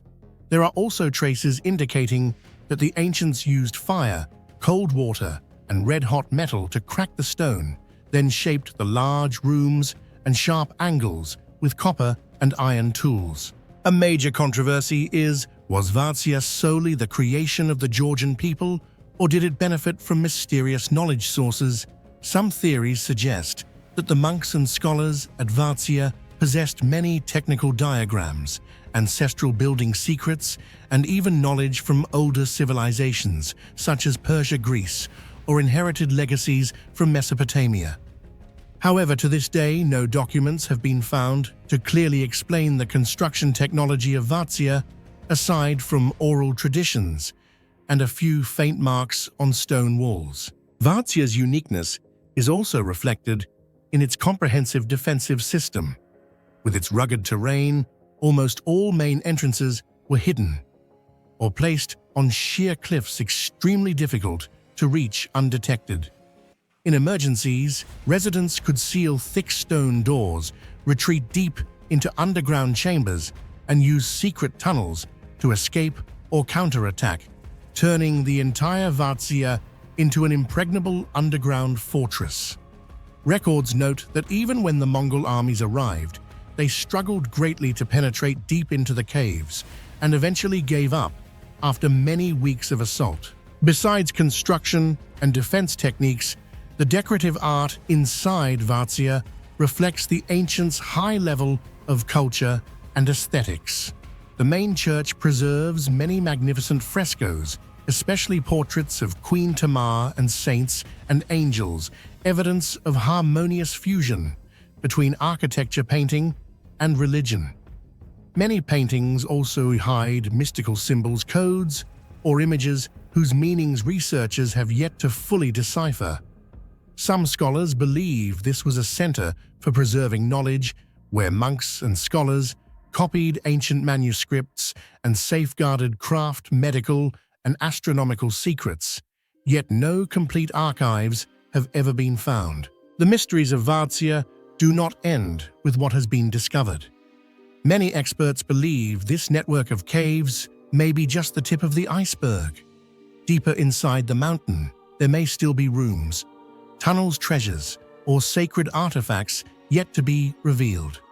Some passages are completely blocked by landslides or concealed by special mechanisms, so archaeologists can only speculate via radar images or geophysical surveys.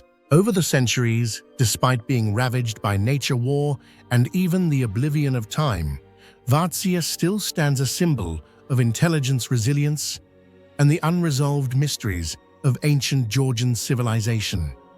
Every year, thousands of tourists, scientists, engineers, and historians visit not only to admire its majestic beauty, but also to decode the following questions. How could the ancients carve stone to build a city inside the mountain with no machinery at all? What technology and knowledge turned lifeless stone into a vibrant, solid city? For so many generations, does Vardzia still conceal secrets deep within the mountain that humanity has yet to discover?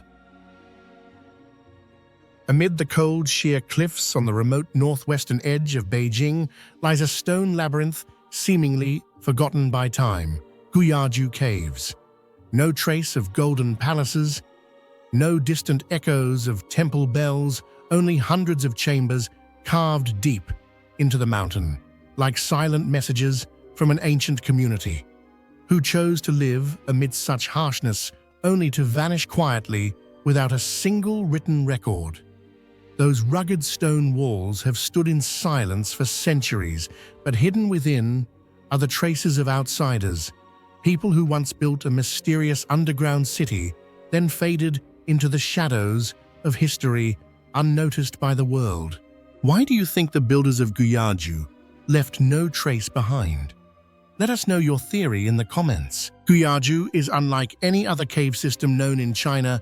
More than 170 caves, nearly 350 rooms, all interconnected, both vertically and horizontally, forming a colossal ant nest.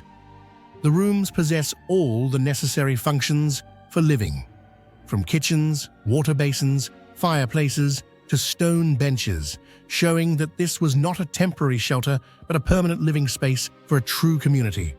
Strangely, this architecture bears no signature of any specific dynasty. It is completely different from the construction of tombs, fortresses, or monasteries commonly seen.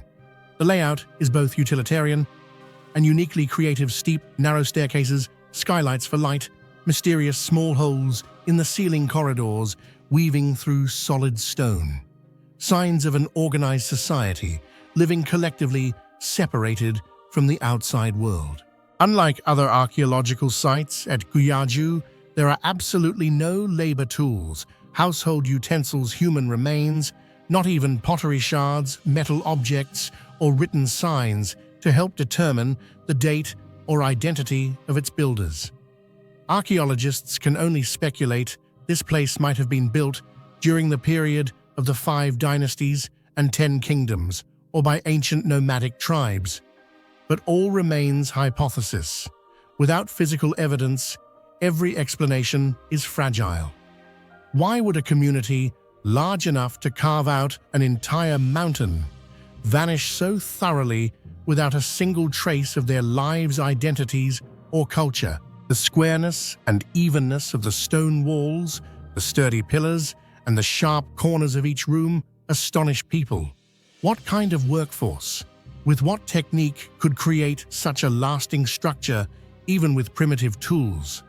Some hypotheses propose that skilled stonemasons of the Tang dynasty or the Khitan people, a tribe that rebelled and fled imperial pursuit, might be the authors of Guyaju. However, not a single official chronicle or historical record mentions this event.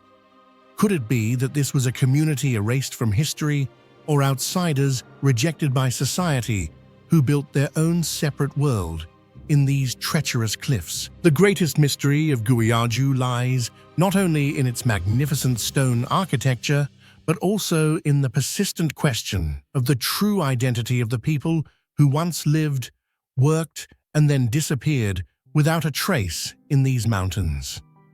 Over decades of research, many theories have been proposed, each offering a different perspective on ancient Chinese history. Some scholars believe that the builders of Guyaju were the Khitan, a nomadic people once regarded as outsiders who often clashed with Chinese dynasties. According to this theory, after intense crackdowns by the imperial court, a small group of Khitan retreated deep into the mountains, carving out isolated communities in the caves to evade capture. However, the weakness of this theory is that Guyaju's architecture does not bear distinctive Khitan characteristics, nor have any artifacts associated with the Khitan been found. Another approach suggests that Guyaju was once a refuge for groups of rebels or exiles, people shunned by society during the turbulent period at the end of the Tang and the beginning of the Song dynasties. These could have been defeated rebels, deserters, refugees, criminals, or individuals unable to assimilate into the community. They were forced to abandon the plains escape pursuit and choose a harsh, isolated life among the Rocky Mountains rather than face punishment or death. There are also theories that the inhabitants of Guyaju were migrant groups without a homeland, wandering communities, pushed to the margins of society, left with nowhere else to go. They had to turn these rugged mountains into their home, accepting incredibly difficult living conditions in order to survive. Additionally, some opinions mention the possibility that Guyaju was once the center of a secret organization or persecuted religious sect which required building an isolated hideout within the mountains. No matter which direction one follows, the common thread among all these theories is that they speak of outsiders, individuals, or communities not belonging to the mainstream of Chinese history. Whether forced or by choice, they withdrew from society to protect their lives, identities, or ideals, only for their traces to be gradually erased by the shadows of time and the stone walls of Guyaju. The rooms in Guyaju are extremely utilitarian. Small, enclosed with fireplaces, stone beds, water troughs, and tiny windows. Imagine each family, each individual, huddled together, sharing cramped spaces within the mountain's heart. The room arrangement shows communal organization. Large rooms might have served as meeting places, VIP rooms reserved for leaders or important figures. The rooms are connected by steep, narrow stairs, restricting access to outsiders and increasing defensibility. Every architectural detail speaks of fear, vigilance, and isolation, fitting the lives of those who must hide or who are not accepted by society. One thing that makes Guyaju an eternal mystery is that there are no everyday life artifacts at all. No pottery, no metal, no animal bones, no tools, no fragments of belongings, no human remains, no traces of great fires or sudden destruction. Everything was wiped clean.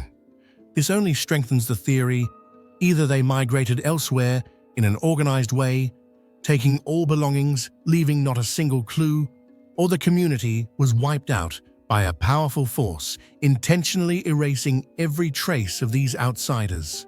The location of Guyaju is very special, perched on steep cliffs far from lowlands, difficult to access, with harsh winter weather. This is not an ideal place for ordinary people to live long-term. Choosing such a treacherous site as home shows that its inhabitants had no other choice. They had to hide from the eyes of the authorities or other communities hoping to survive by disappearing at the edge of the world. To this day, archaeologists have found no writing symbol signs or even decorative carvings in the stone rooms of Guyaju. No name, no folklore, no collective memory about these people. This is extremely rare for a large site, especially since Guyaju's scale is comparable to other great ancient works. Perhaps this was the intent of the outsiders, to live without leaving anything that could be identified, traced, or as evidence of a society suppressed, without a voice or its own history. The most haunting mystery of Guyaju is not just its astonishing stonework, but the endless unanswered questions that echo through its empty chambers. Who were the people who built Guyaju? What ingenious methods did they use? And in what era did they labor on these cliffs? Why did they choose such an extremely isolated way of life, hidden from the world and history itself? What became of their community? Did they migrate? Were they wiped out? Or did they slowly dissolve into oblivion? And why is it that not a single artifact, memory, or legend remains, as if history itself deliberately erased all traces of their existence? Every cold, silent room in Guyaju serves as a poignant reminder of those whose voices were never recorded in the chronicles of history.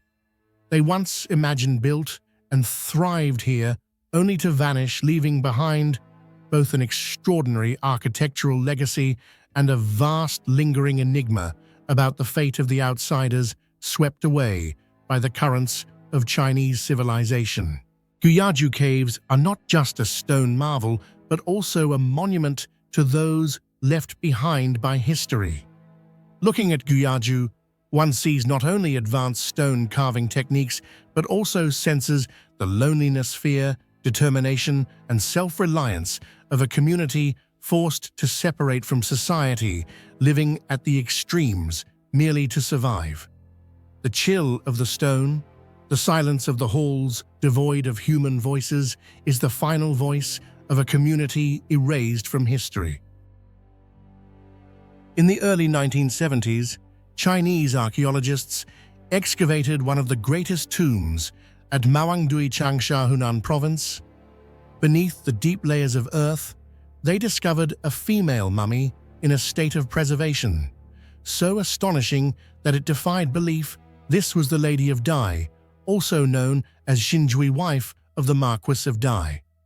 This was not only a world-shaking archaeological find, but also a direct challenge to every field of medicine, biology, chemistry, archaeology, and even human history itself.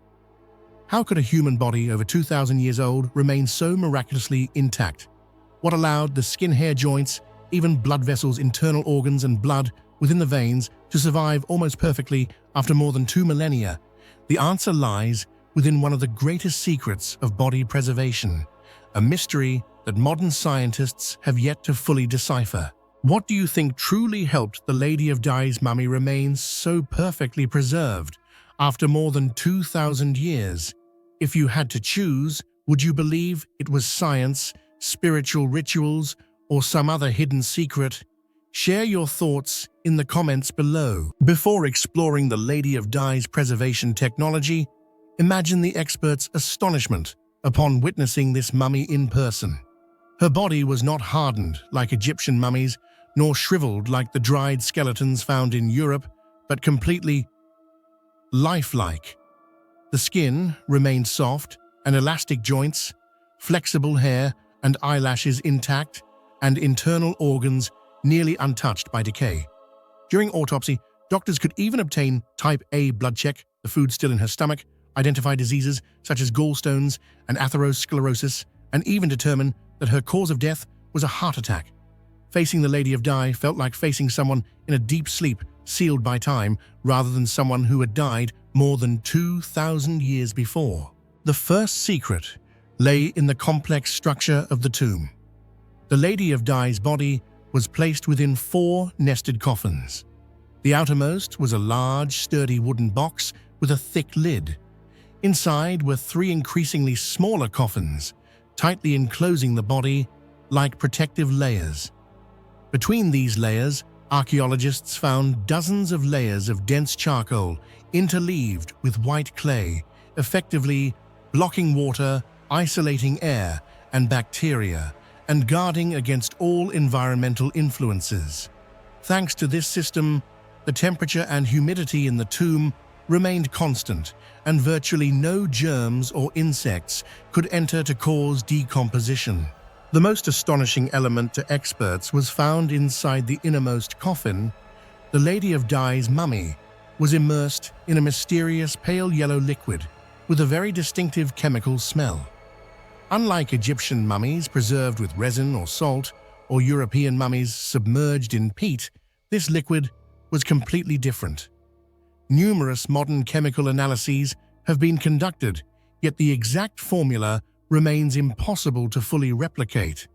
It is only known to contain many types of salts, organic acids, and some rare minerals never before recorded in any traditional medical texts. Notably, this liquid did not merely serve as a preservative, but maintained just the right humidity for the body, prevented enzymatic self-decomposition, and created a completely anaerobic environment devoid of oxygen in which bacteria and mold simply could not exist. To this day, many experimental attempts to reproduce this effect have failed. Many scientists have had to admit either this is a medical technology millennia ahead of its time, or it embodies a lost formula never recorded in any surviving document. The preservation technology used for the Lady of Dai's body did not rely on a single factor, but was instead the result of a sophisticated combination of multiple layers of physical, chemical, and biological protection. First, the tomb's deep placement underground helped maintain stable temperature and humidity for thousands of years, creating an ideal environment to prevent natural decomposition. Surrounding the body were cleverly arranged, alternating layers of clay and charcoal, forming an almost perfect barrier that blocked the intrusion of water, air, and any microorganisms from the outside. Inside, 4 tightly sealed coffins were designed as biological shields, with each layer serving as a protective barrier, further enhancing isolation and keeping the internal environment under maximum control. Remarkably, the mummy was also immersed in a mysterious liquid that not only covered the surface, but also penetrated deep into every tissue, protecting even the internal organs from the ravages of time. Additionally, the sealing process for the tomb was carried out with extreme precision. Archaeologists discovered that every gap had been sealed with special natural adhesives and lacquers, ensuring that no external influence could enter.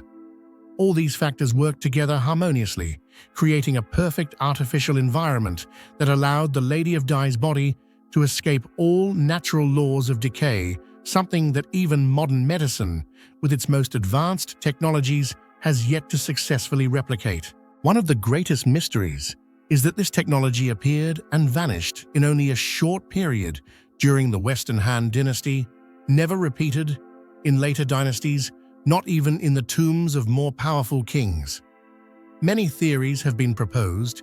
Perhaps this knowledge was a closely guarded secret reserved for the elite, or perhaps it was the creation of a group of genius physicians and chemists who emerged briefly and then disappeared from history. Some suggest that the combination of many factors, the special geological conditions of Changsha, unique burial materials, and an exclusive chemical formula created a perfect coincidence that cannot be replicated. Remarkably, within the Mawangdui complex, apart from the Lady of Dai, a few other mummies were found, but none approached her level of almost undisturbed preservation. This further confirms the singularity and inexplicable mystery of this preservation technique. The Lady of Dai has become a living laboratory of immense value for many fields of modern research. The perfect preservation of her mummy has drawn in experts from anatomy, chemistry, biomedical science, and even materials science to study and analyze her remains over decades. Thanks to the Lady of Dai, scientists have had the opportunity to analyze her DNA structure, which has led to deeper insights into genetics, ancestry, and the types of diseases that existed in ancient humans.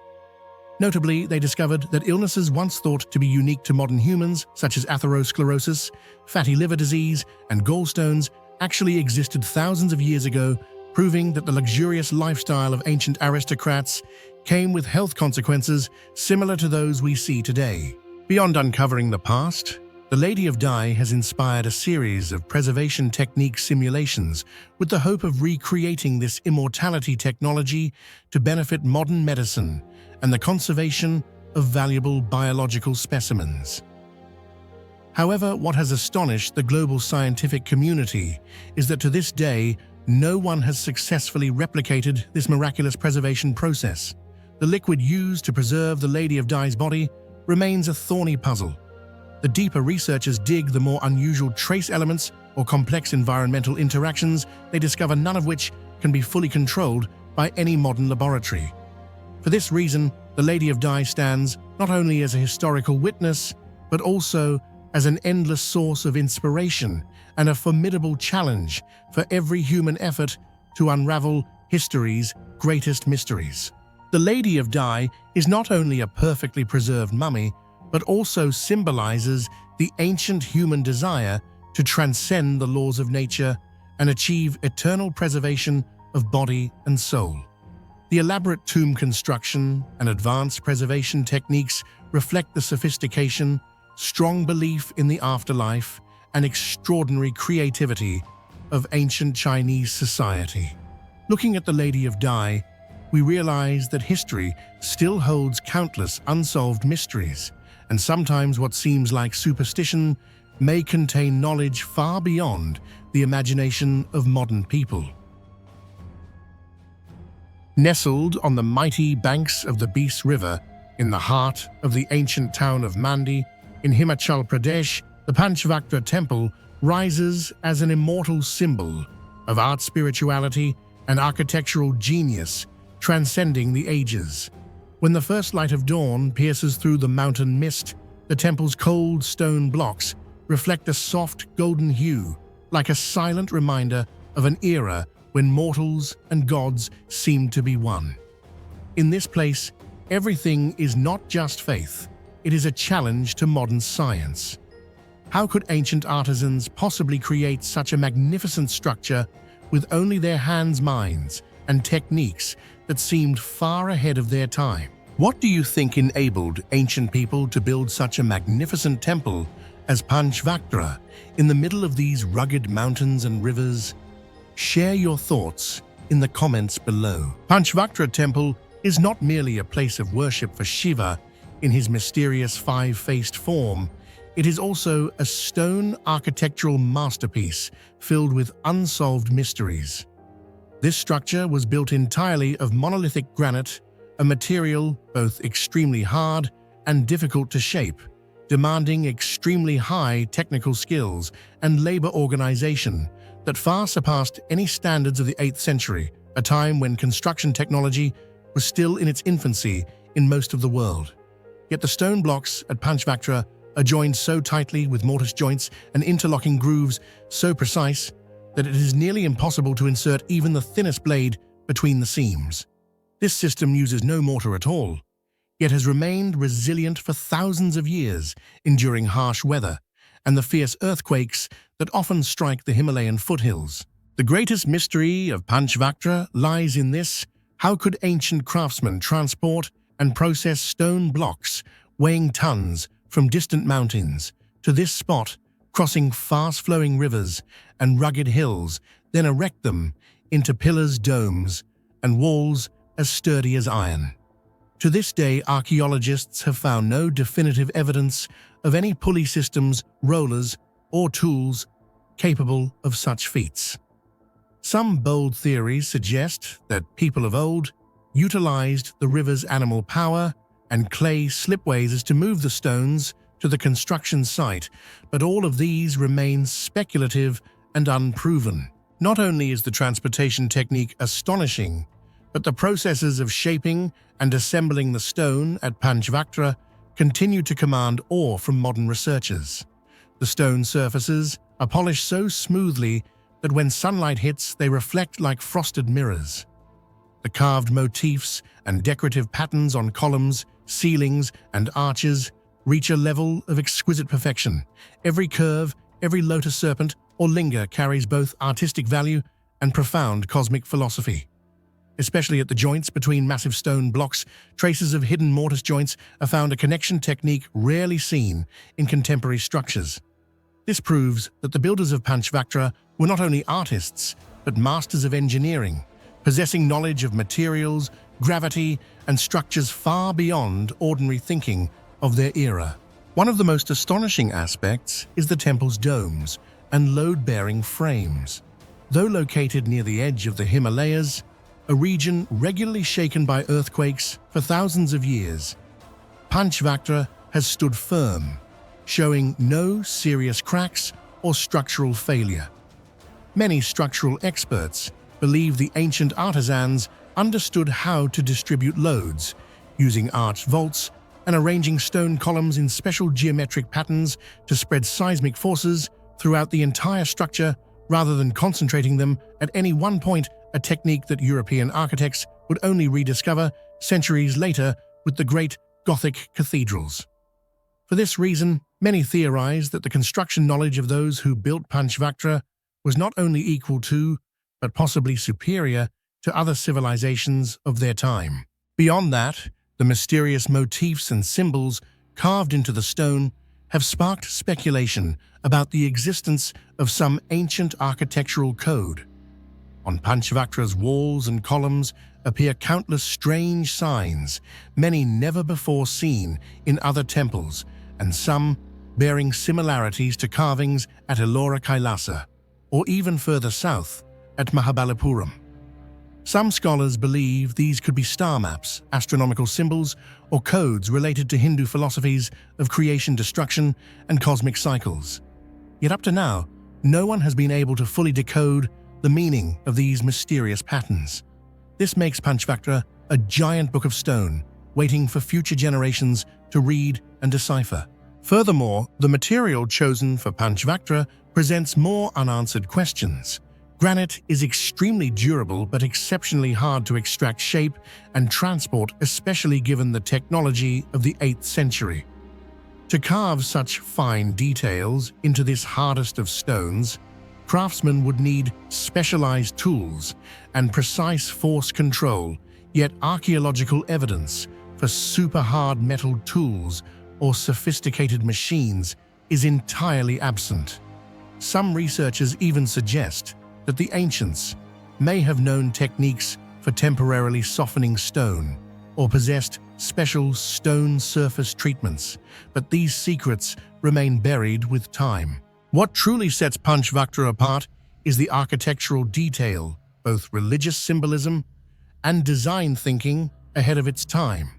The system of stone columns, domed ceilings, and interspersed small chambers are arranged according to the golden ratio, creating a harmonious balance perceivable to the eye, yet difficult to express with simple math. Each room, each window, is calculated to catch natural sunlight at certain points of the year, often aligning with major Hindu festivals, creating mystical light effects so that anyone inside feels a deep sense of sacredness and cosmic connection. This is no accident, but the result of generations accumulating knowledge in astronomy, mathematics, and spatial design, something only a truly advanced civilization could achieve. Beneath the mythic shell of Panchvaktra lie many folk tales saying that gods themselves bestowed upon humans the secret of unbreakable building, turning each stone into part of a cosmic tapestry. Local people believe that in the early mornings, if you listen closely, you may hear distant echoes, as if the ancient stonemasons are still chiseling, leaving behind secrets of heaven and earth in every grain of rock. Many devotees believe the carved symbols are not mere decorations, but keys to connect with cosmic energies, opening gateways to metaphysical wisdom, now lost to the modern world. It can be said that Panchvaktra's greatest riddle lies not only in its uncertain age, the blend of Hindu art and pre-Hindu cultures, but also in its mastery over the hardest material with techniques that sometimes challenge even modern machines. The presence of perfectly straight cuts, flawless joints, and sharp carvings on granite remains a challenge for today's most advanced measurement and digital simulation equipment. In front of every stone block, every carved line at Panchvaktra, not only pilgrims, but also scientists, structural engineers, and antiquity researchers must pause, contemplating the hands that once created it.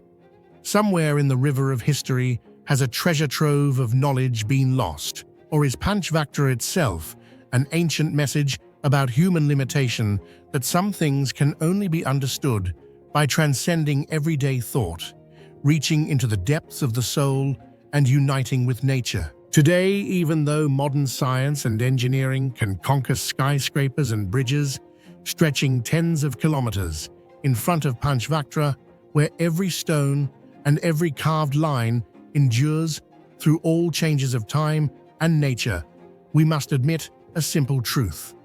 Some secrets of the past still lie beyond the reach of reason, awaiting future generations to explore.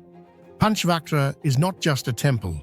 It is a symphony in stone, a timeless challenge, and a living testament to the perfect harmony of art, engineering, and the indomitable spirit of humanity. Not every trace of the past can be read as easily as the pages of a book. In the place where the scorching winds of the Iranian deserts sweep through ancient rocky ravines, there exists a heritage that challenges the intellect and patience of all humanity, the Tamare petroglyphs. These ancient engravings, carved deep into resilient basalt, are not only evidence of prehistoric human presence, they are a mysterious veil, concealing technical secrets that seem to transcend their time. Each chiseled mark, each continuous groove, resembles symbols from another world, mesmerizing under the sunlight, yet leaving modern scientists baffled by the same question. How could people of the distant past, armed only with primitive tools, create such enduring masterpieces on these stubborn stones? Perhaps Tamare is not merely art, but a cryptic message from our ancestors, a legacy of knowledge or power that remains beyond our understanding. What do you think is the true secret behind the Tamare petroglyphs?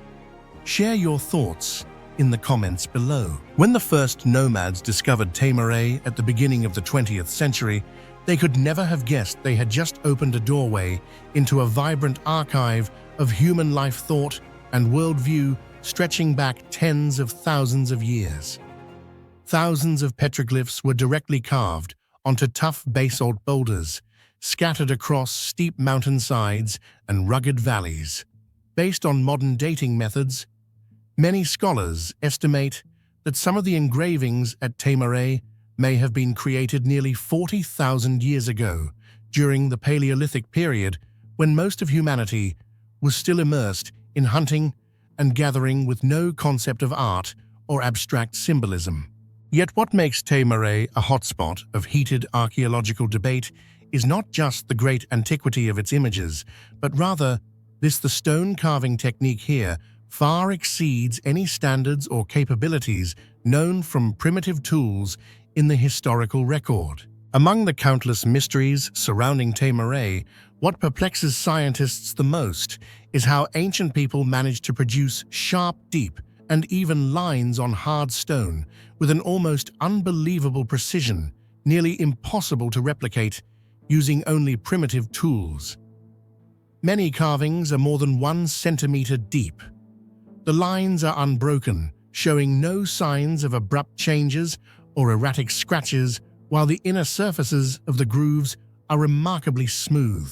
More than just shallow lines, many petroglyphs at Tamare are true sculptures depicting creatures' figures or abstract signs with striking three-dimensional effects. This requires mastery in controlling hand pressure, choosing the cut point, managing the angle of contact with the rock, and achieving accuracy down to the millimeter.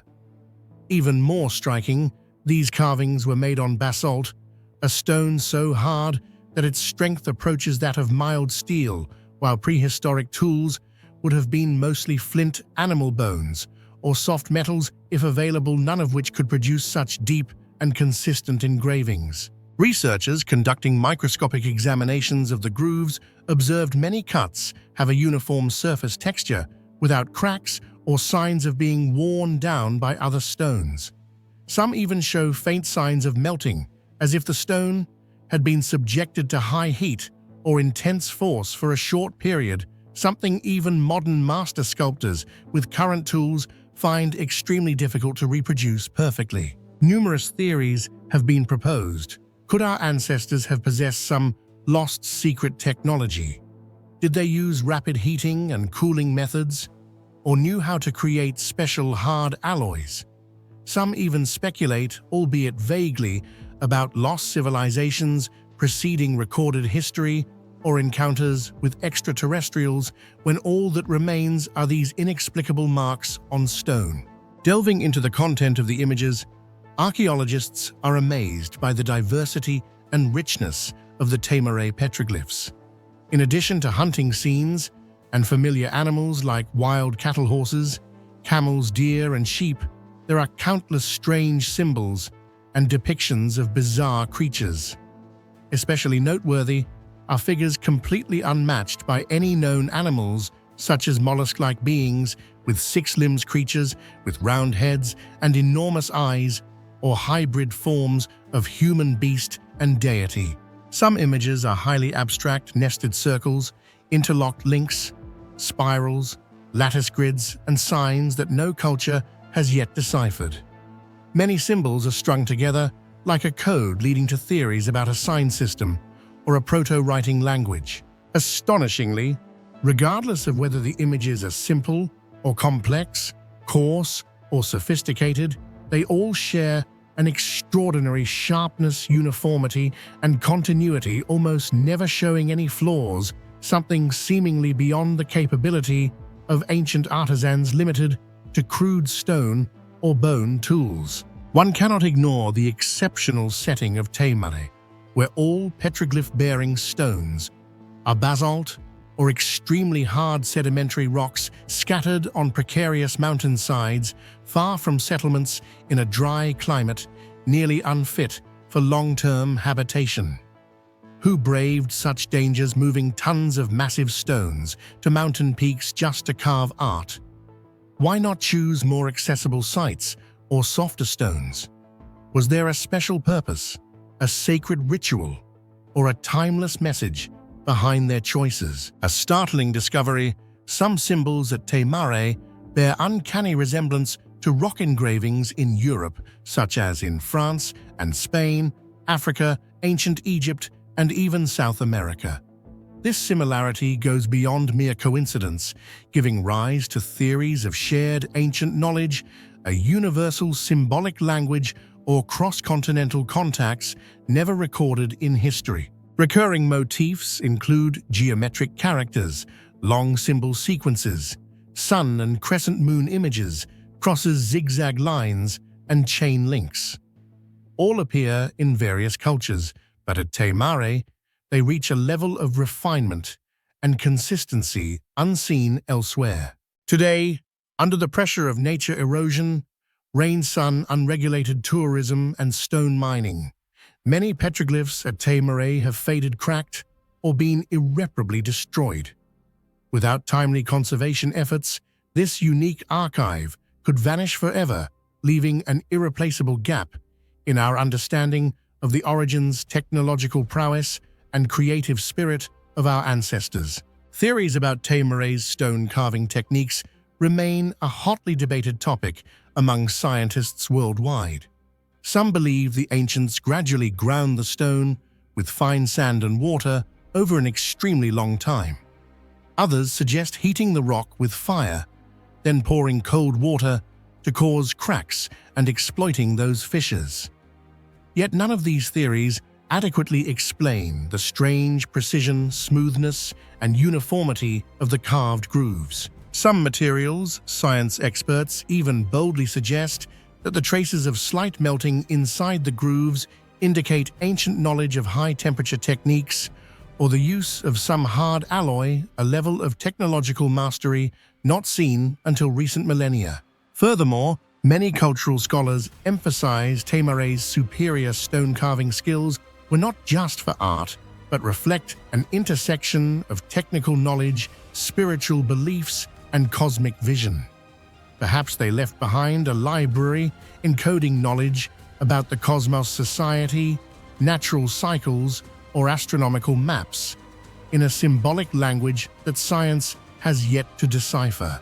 Tamare petroglyphs remain an unsolved riddle, where stone carving techniques go far beyond what we imagine prehistoric people were capable of, where secrets about knowledge, technology, art, and the deep faith of early humanity are still preserved. Each time the evening sun illuminates these ancient engravings, Tamare seems to whisper of a glorious yet enigmatic chapter in history that we may never fully comprehend.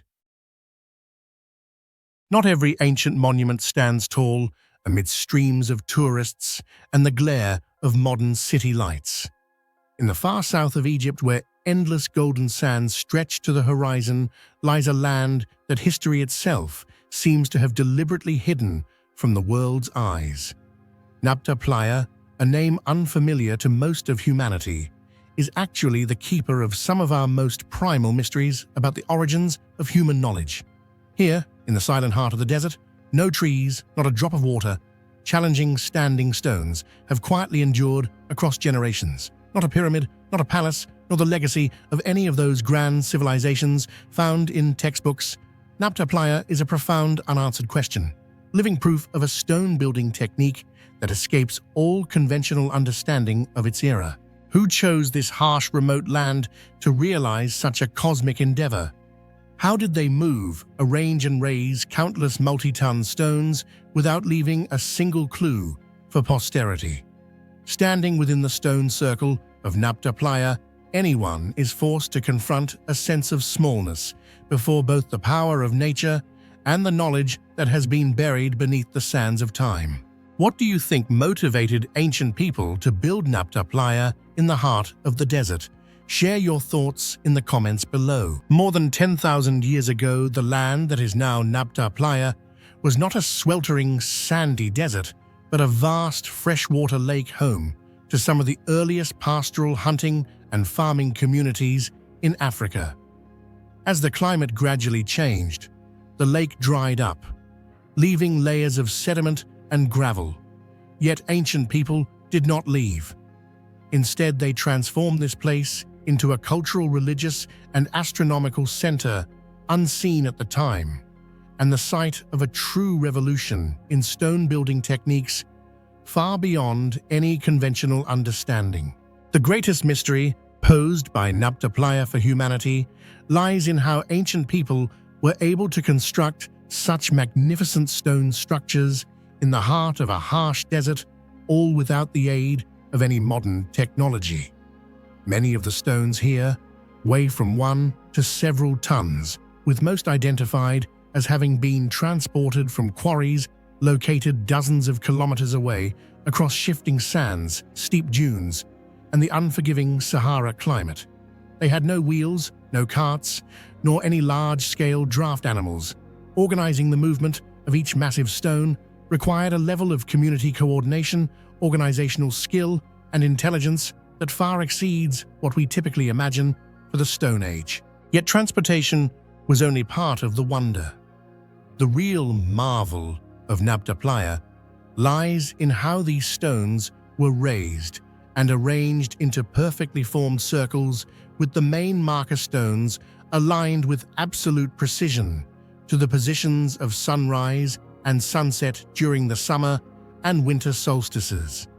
This demonstrates that the ancients not only observed but also understood the movements of the heavens, possessing the ability to calculate angles of sunlight and the sun's seasonal paths, a level of knowledge that would not be matched by major civilizations for many millennia to come.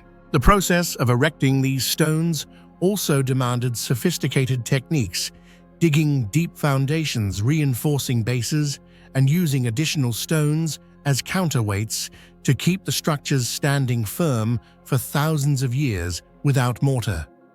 In some areas, stones are fitted so tightly together that they withstand the erosion of time and the desert winds.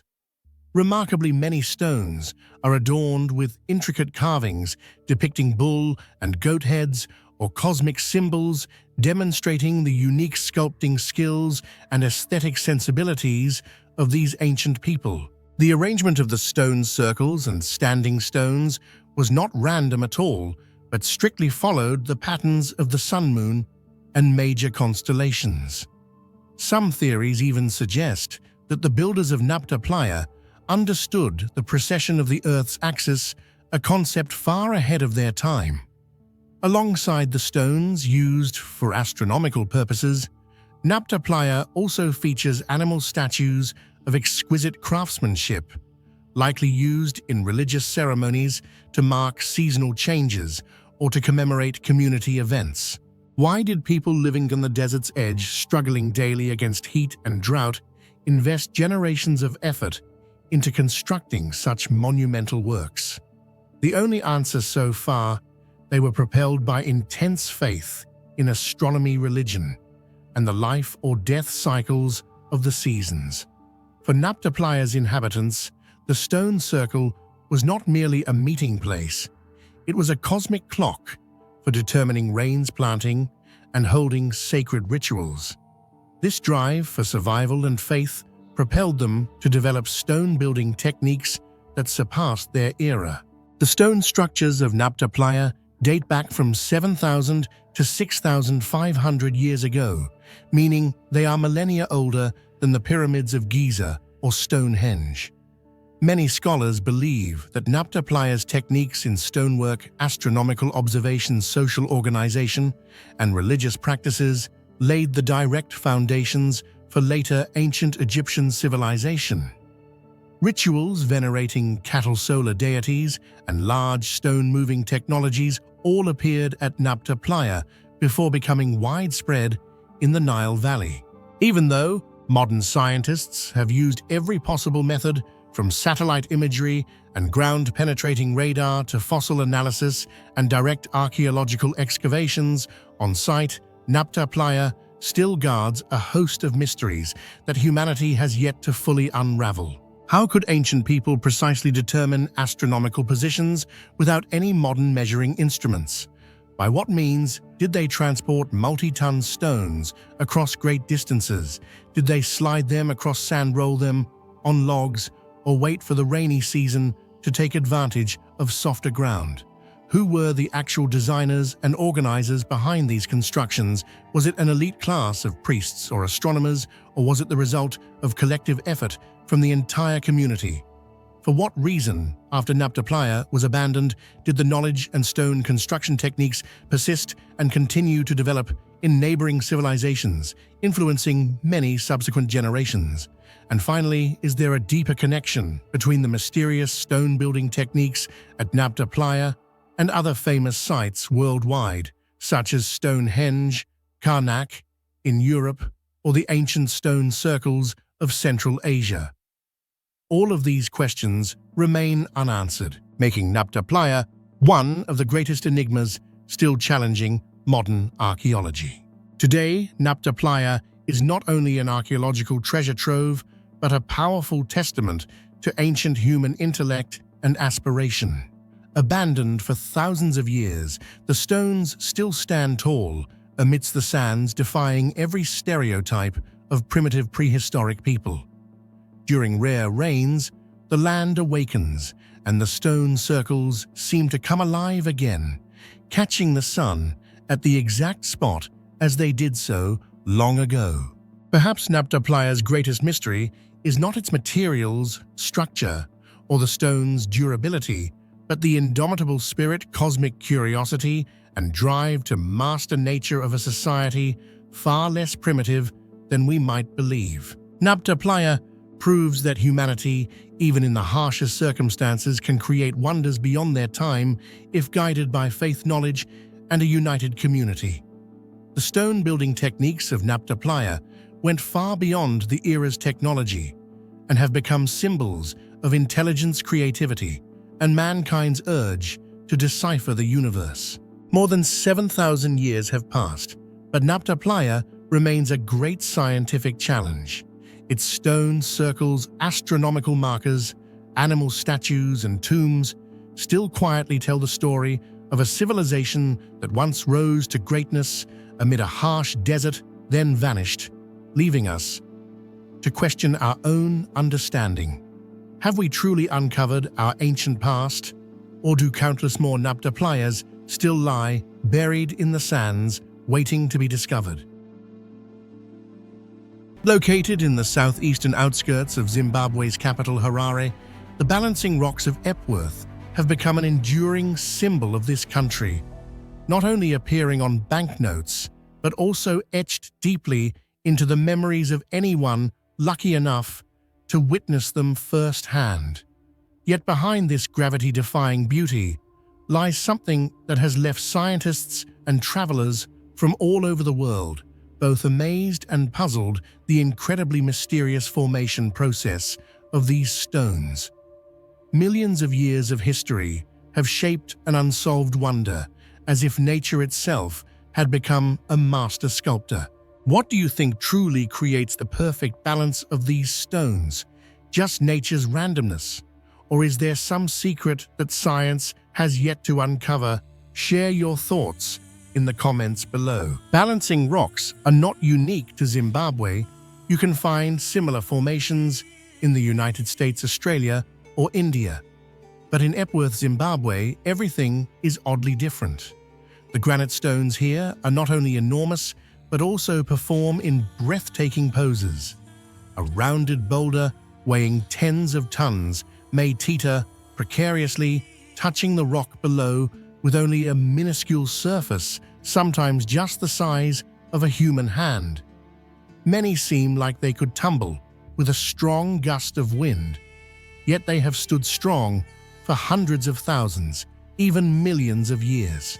The biggest question is, how can these gigantic stones balance so perfectly? Science offers many hypotheses, mostly centered on the weathering of granite.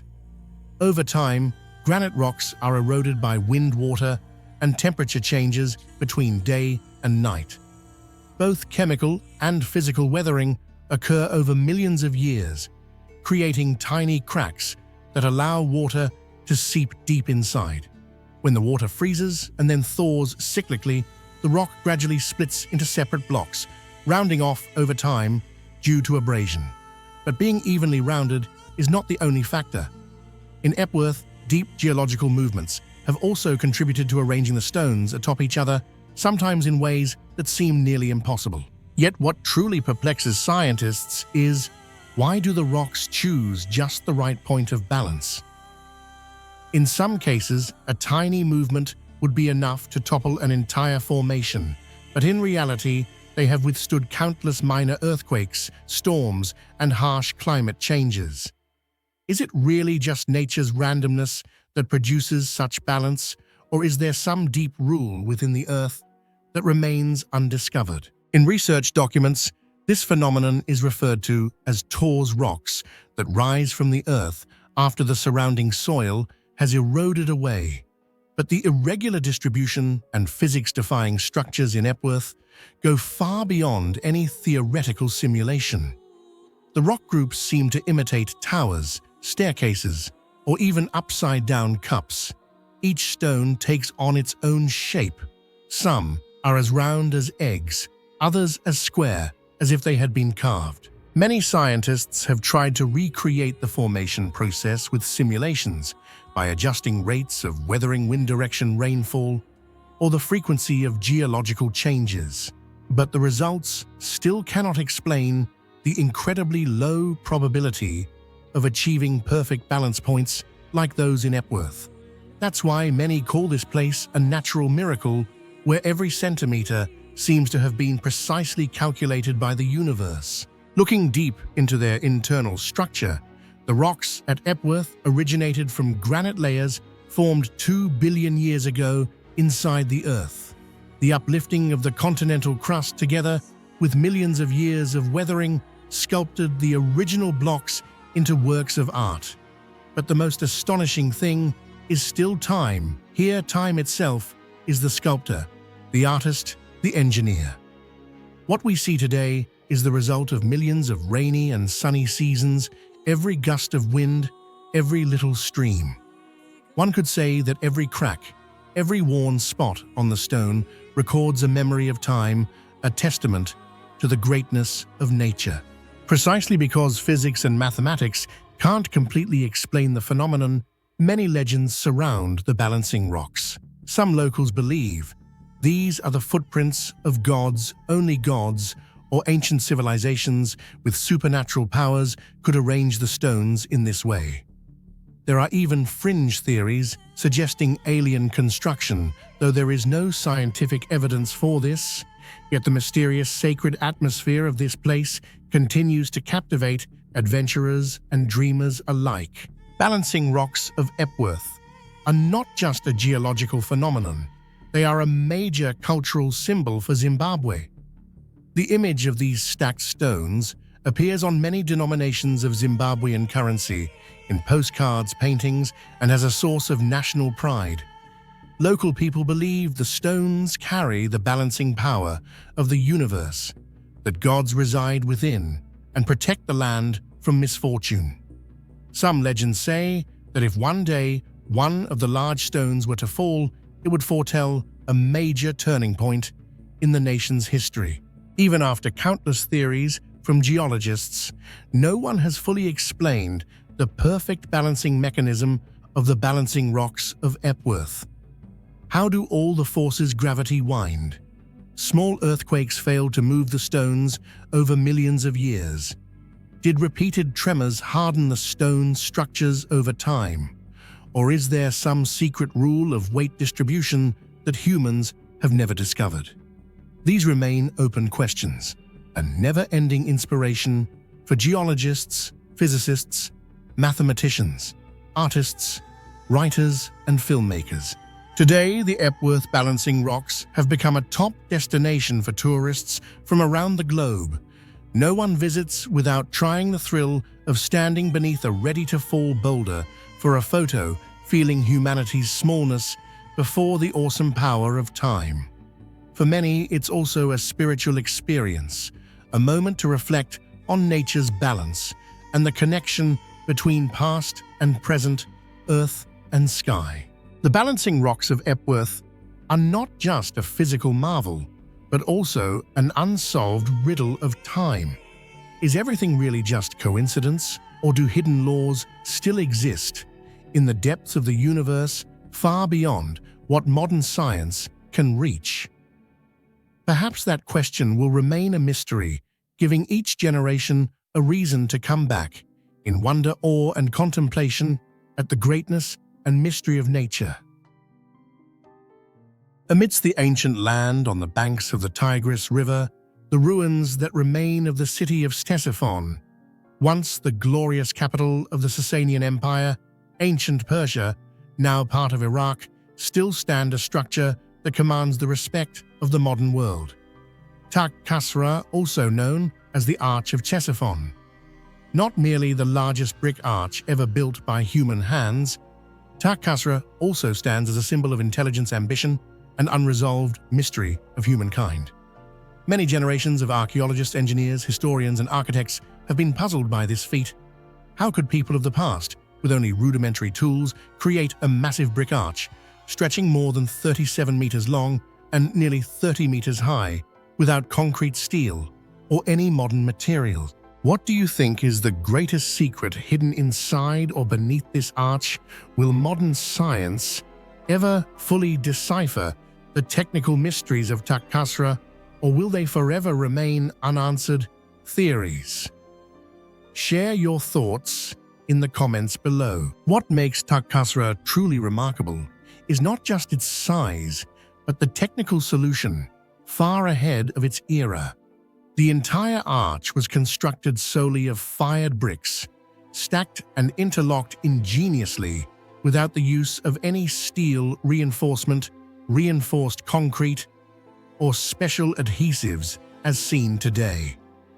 Yet this structure has stood firm for more than 14 centuries, withstanding numerous earthquakes, invasions, wars, and natural disasters. While modern vaulted structures always require the support of steel concrete and new materials to ensure load distribution and resistance to compressive forces, Takht-e relies entirely on the extremely scientific arrangement of each brick. Just a minor miscalculation during the placement process could have caused the entire arch to collapse before completion. This absolute precision has left many modern architectural experts astonished. How could people of the past reach such a level of calculation regarding compression thrust and dead points concepts that would only be precisely described by mathematics thousands of years later? One of the greatest mysteries surrounding Takht-e is the process by which this gigantic arch was constructed.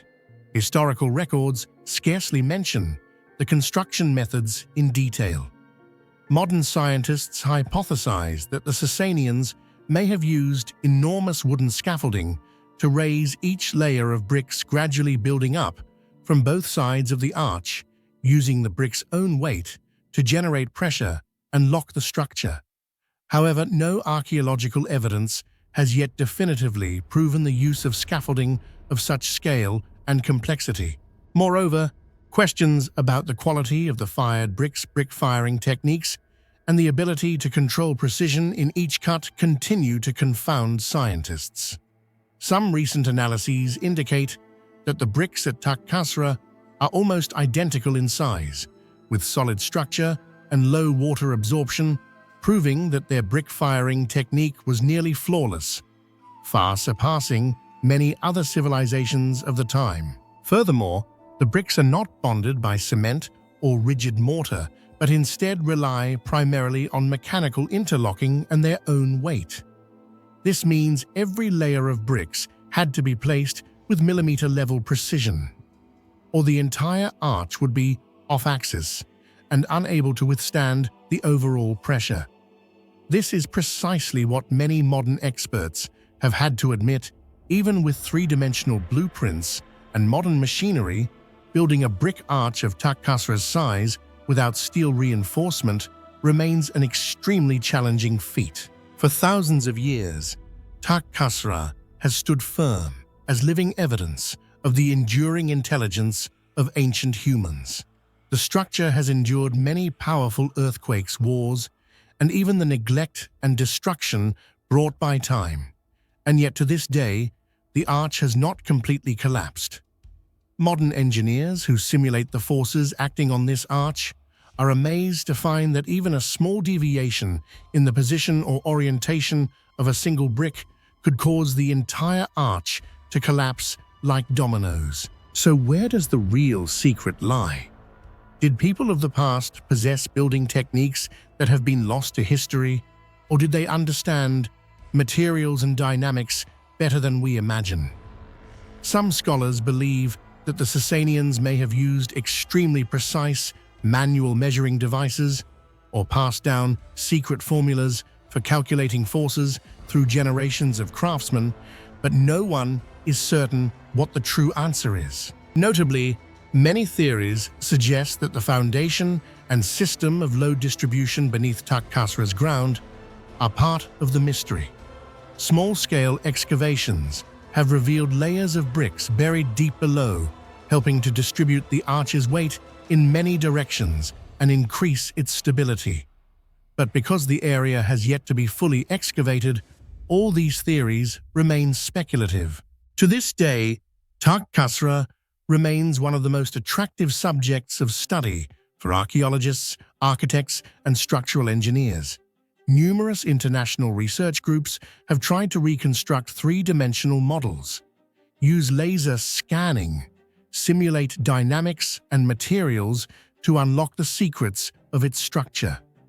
However, all these simulations remain only at the possible level, with nothing conclusively proven through practical reconstruction. Some modern architectural projects have even drawn direct inspiration from Takht Khasra, but in practice, engineers still require the assistance of reinforced concrete and modern materials to ensure safety.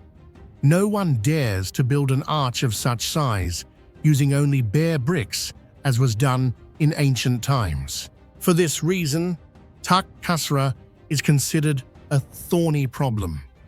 In architectural history, a structure whose solution is not just a matter of numbers and physics formulas, but also involves tradition secrets, generational experience, and mysteries that may have been forever buried with the fall of the Sasanian Empire.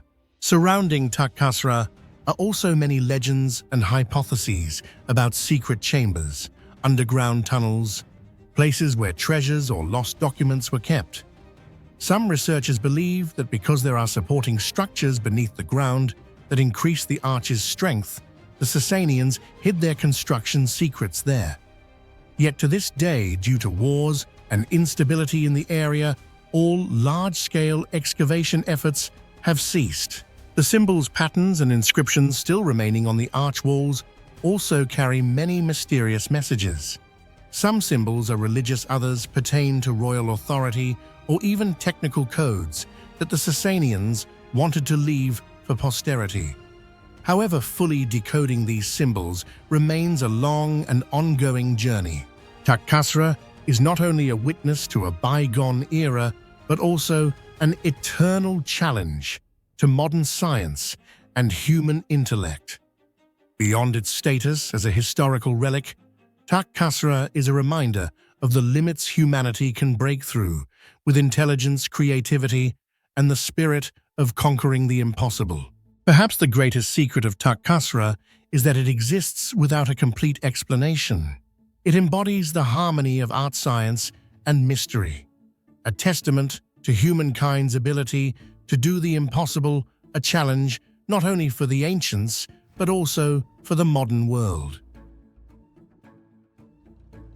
When archaeologists discovered the Shigir Idol in 1890, no one could have imagined that hidden within the gloomy swamps of the Urals, there lay a colossal black box preserving the deepest mysteries about the origins and worldview of prehistoric humans.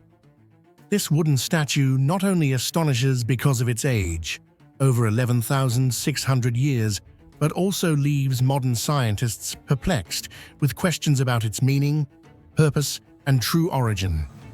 Even today, the Shigir Idol remains one of the archaeological artifacts that challenge every traditional explanation, becoming a symbol of the unknown on humanity's quest to trace the roots of civilization. What do you think is the greatest mystery of the Shigir Idol?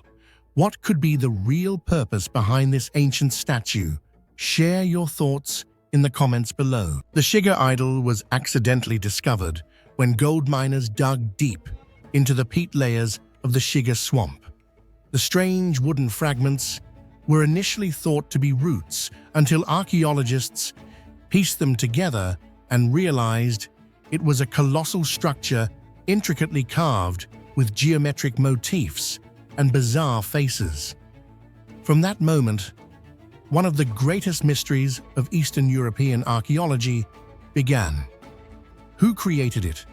Why build such a massive and strange wooden statue in the ancient Siberian forest over 10,000 years ago. What message did they want to send? Modern radiocarbon dating reveals the statue is about 11,600 years old, meaning it was created almost immediately after the last ice age, a time when humans lived scattered mainly as hunter-gatherers. Even more astonishing, ancient people chose a giant larch trunk, over 5 meters tall, and used sharp stone blades to create countless, even deep grooves, simulating abstract motifs and human faces, a testament to meticulousness, effort, and abstract thinking not inferior to later great civilizations. But precisely because of such advanced craftsmanship, the question of its purpose arises: if it was merely a religious statue, why carve up to 7 faces along its length, along with countless spirals, zigzags, and strange engravings? Why choose a swamp, a dark, isolated place far from settlements? And what compelled ancient people to devote so much effort to a wooden block during an era when survival itself was already a monumental challenge? The surface of the Shigir Idol is covered with mysterious carvings, from zigzag lines and wave patterns to round eyes, open mouths, triangular noses, and a series of faces running down the length of the statue. These motifs have sparked countless hypotheses among archaeologists.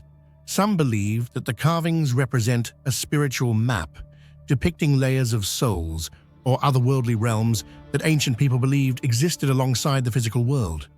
Other scholars argue that each face on the statue is the incarnation of an ancestor, a protective deity, or spirits guarding the deep forest.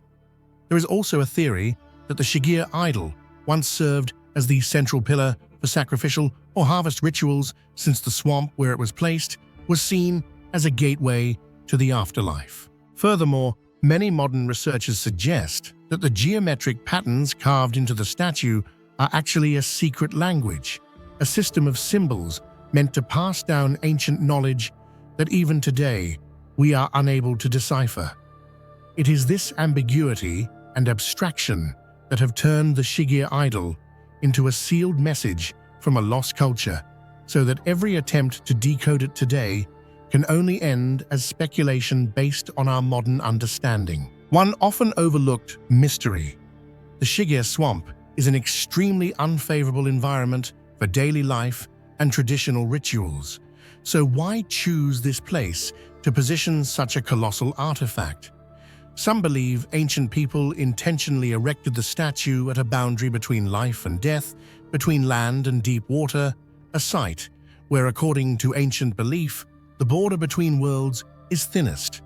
Perhaps they wanted to send a message, seek blessings, or erect a barrier against evil from the shadow world.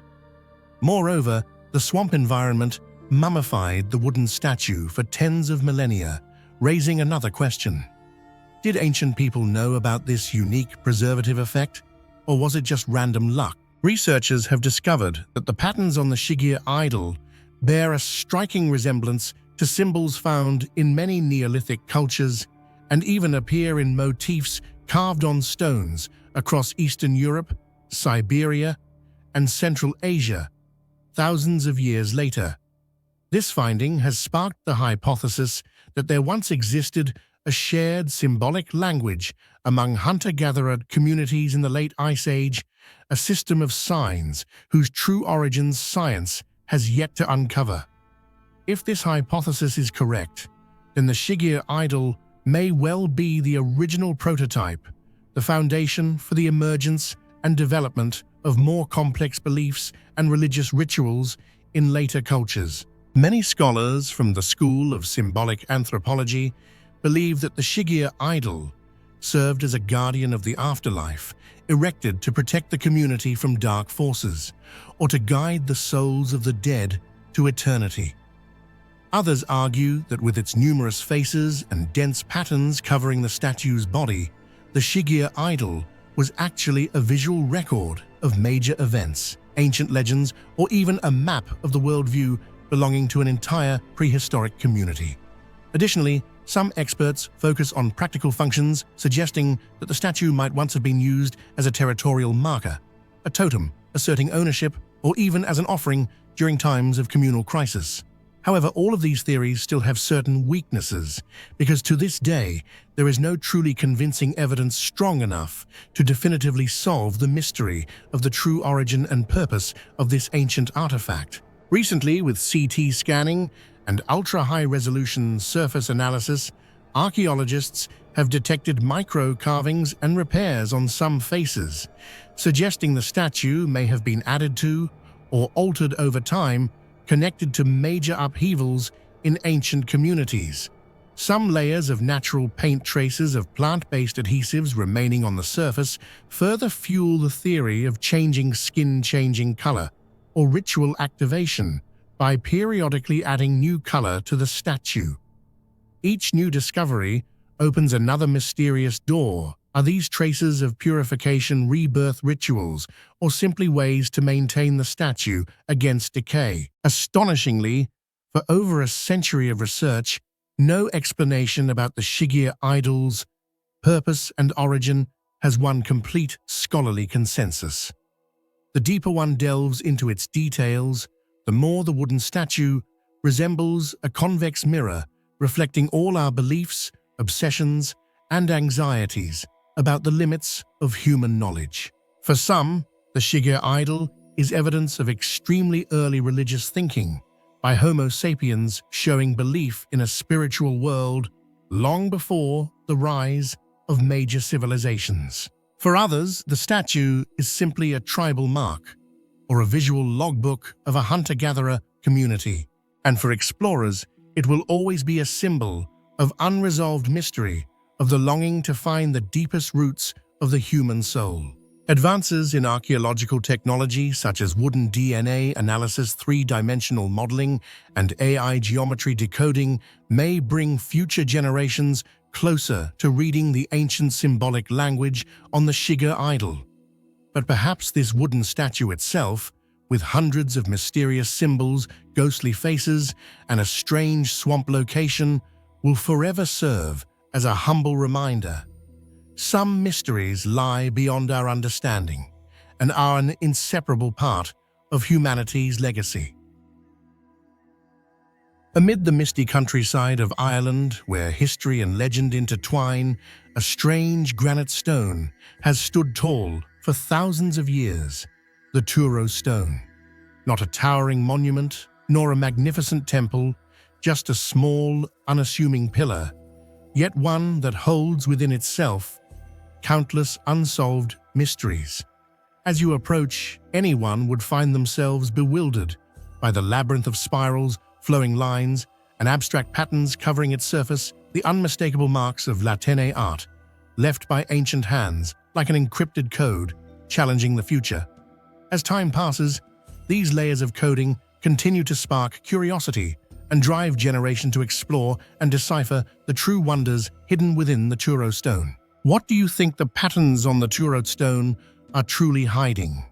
Share your thoughts or theories in the comments below. Unlike many other relics of Ireland, where ancient stones or pillars usually hold mere architectural or ritual value, the Turoe Stone possesses a unique voice thanks to its intricate carvings deeply imbued with the essence of Latine art, which marked the zenith of Celtic craftsmanship at the end of the Iron Age. The motifs on the stone do not follow basic geometric forms, but instead twist, intertwine, overlap, and blend between the real and the imaginary, creating dynamic visual effects reminiscent of waves, winds, or invisible streams of energy. These motifs are not merely decorative. They may also contain an entire coded system of knowledge, beliefs, and enigmatic messages that modern people can only read but never truly decode. The first thing that impresses anyone standing before the Turoe Stone is the level of craftsmanship that seems to surpass its era. The large and small spirals, the smoothly flowing wavy lines, and the abstract plant motifs are all deeply and sharply carved, proving the mastery of ancient artisans. Some studies even suggest that this engraving technique would be extremely difficult to achieve, using only basic stone or crude metal tools, raising questions about the technological sophistication, tools, and secrets once possessed by the Celtic people. What makes the Turoe Stone most outstanding is the hidden meaning behind its Latene artwork. Archaeologists, historians, and symbol experts have spent decades debating, are these motifs just decorative patterns, or do they form a coded system of knowledge, religious messages, or even a sacred language of the ancient Celts? Looking closely, the spirals, the dominant motif on the Turoe Stone, appear densely and in various sizes, intertwined with wavy lines, sometimes broken, sometimes connected, forming clusters like mysterious code segments. Some scholars believe these spirals symbolize life cycles, the endless cycle of the universe, life, death, rebirth, or represent the sun, water, or other fundamental elements of the Celtic worldview. There are also theories that these motifs convey knowledge of time cycles, astronomy, or even ritual scripts used in sacred ceremonies. Notably, Latene art on the Turoe Stone is not a script that can be read like written language, but is almost a visual language, profoundly symbolic and requiring an understanding of the worldview and beliefs of its creators. This is what puzzles modern researchers. No ancient records exist on how to read these motifs, nor the ceremonial context in which the Turoe Stone was used. Some symbolists go further, suggesting that each cluster of spirals on the stone might be a code known only to tribal elders or druidic priests, like wordless books, encoding messages about mythology, history, magical arts, or philosophies of the community. This perspective is further reinforced when the Turoe Stone is considered within the broader context of Celtic civilization. This was an era without a fixed written script, and all knowledge, legends, and rituals were preserved through oral tradition and symbolism. Therefore, Latene motifs on the stone could carry both personalized meanings tied to specific clans or chiefs and act as a collective knowledge vehicle, while also serving as a bridge between the physical world and the spiritual realm. Another intriguing theory posits that the Turoe Stone might be a cosmic axis where the motifs are carved in a specific order to mimic the flow of energy or spirit, creating a sacred space that connects the living with their ancestors, deities, or supernatural forces. The mystery deepens when Latene motifs on the Turoe Stone clearly resemble many renowned Latene sites across continental Europe, such as France, Switzerland, Germany, despite the great distances and no concrete evidence of trade during that era. This raises the question, was there once a shared visual language among the Celtic elite across Europe, or a network of wandering priests and artisans who spread symbolic knowledge between lands, or perhaps there was a layer of collective intelligence that is now lost, leaving only faint traces through stone artistry? The importance of Latene art in encoding messages on the Turoe Stone is also reinforced by local folk legends. According to tales, the Turoe Stone was not simply decorative but a wishing stone, where druids performed rituals to petition the gods, or a place that concentrated spiritual power to protect the villagers. Some legends even claim that anyone daring to move or destroy the stone would suffer a curse, be punished by the gods, or endure prolonged misfortune. Here, Latene motifs become talismans, sealing codes, helping to maintain the flow of sacred energy between the human world and the divine. Delving into Latene motifs on the Turoe Stone, many modern researchers have also discovered calculations regarding space and time.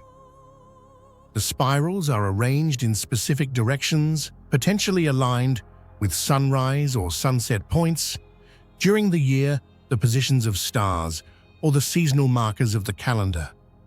If this theory is correct, the Turoe Stone would not only be a ritual object, but also a visual astronomical calendar, enabling ancient Celts to determine times for agriculture festivals and important ceremonies throughout the year.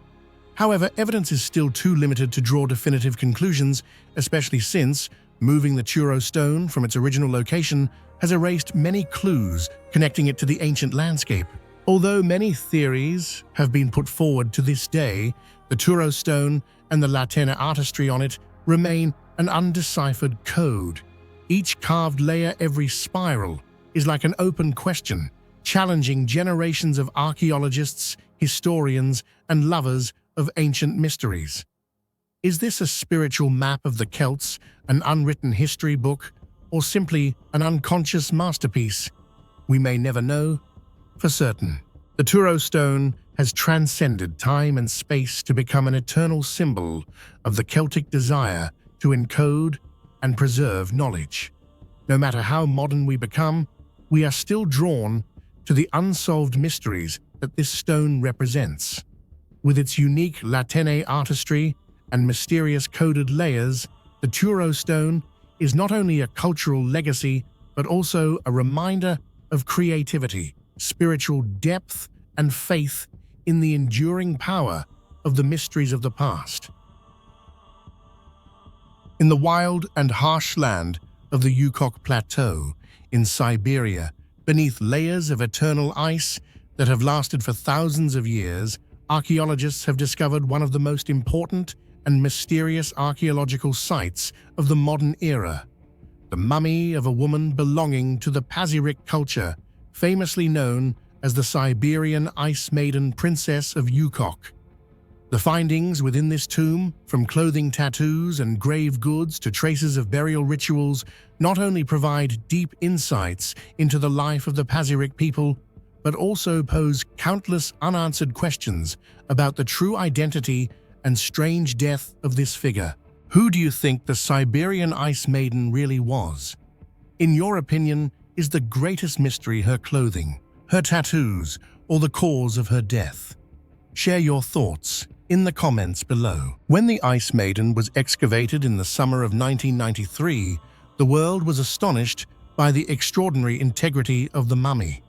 The first thing that amazed scientists was the outfit she wore: a crimson wool skirt, a thick fur cloak, a belt felt-lined leather boots, and especially a tall hat adorned with feathers, decorated with intricate patterns that only the aristocracy or high-ranking religious figures were entitled to possess. The accessories found beside her painted a clearer picture of Pazyryk society: a carved wooden comb, a wooden box for herbal medicine jewelry crafted from semi-precious stones, a small bronze mirror.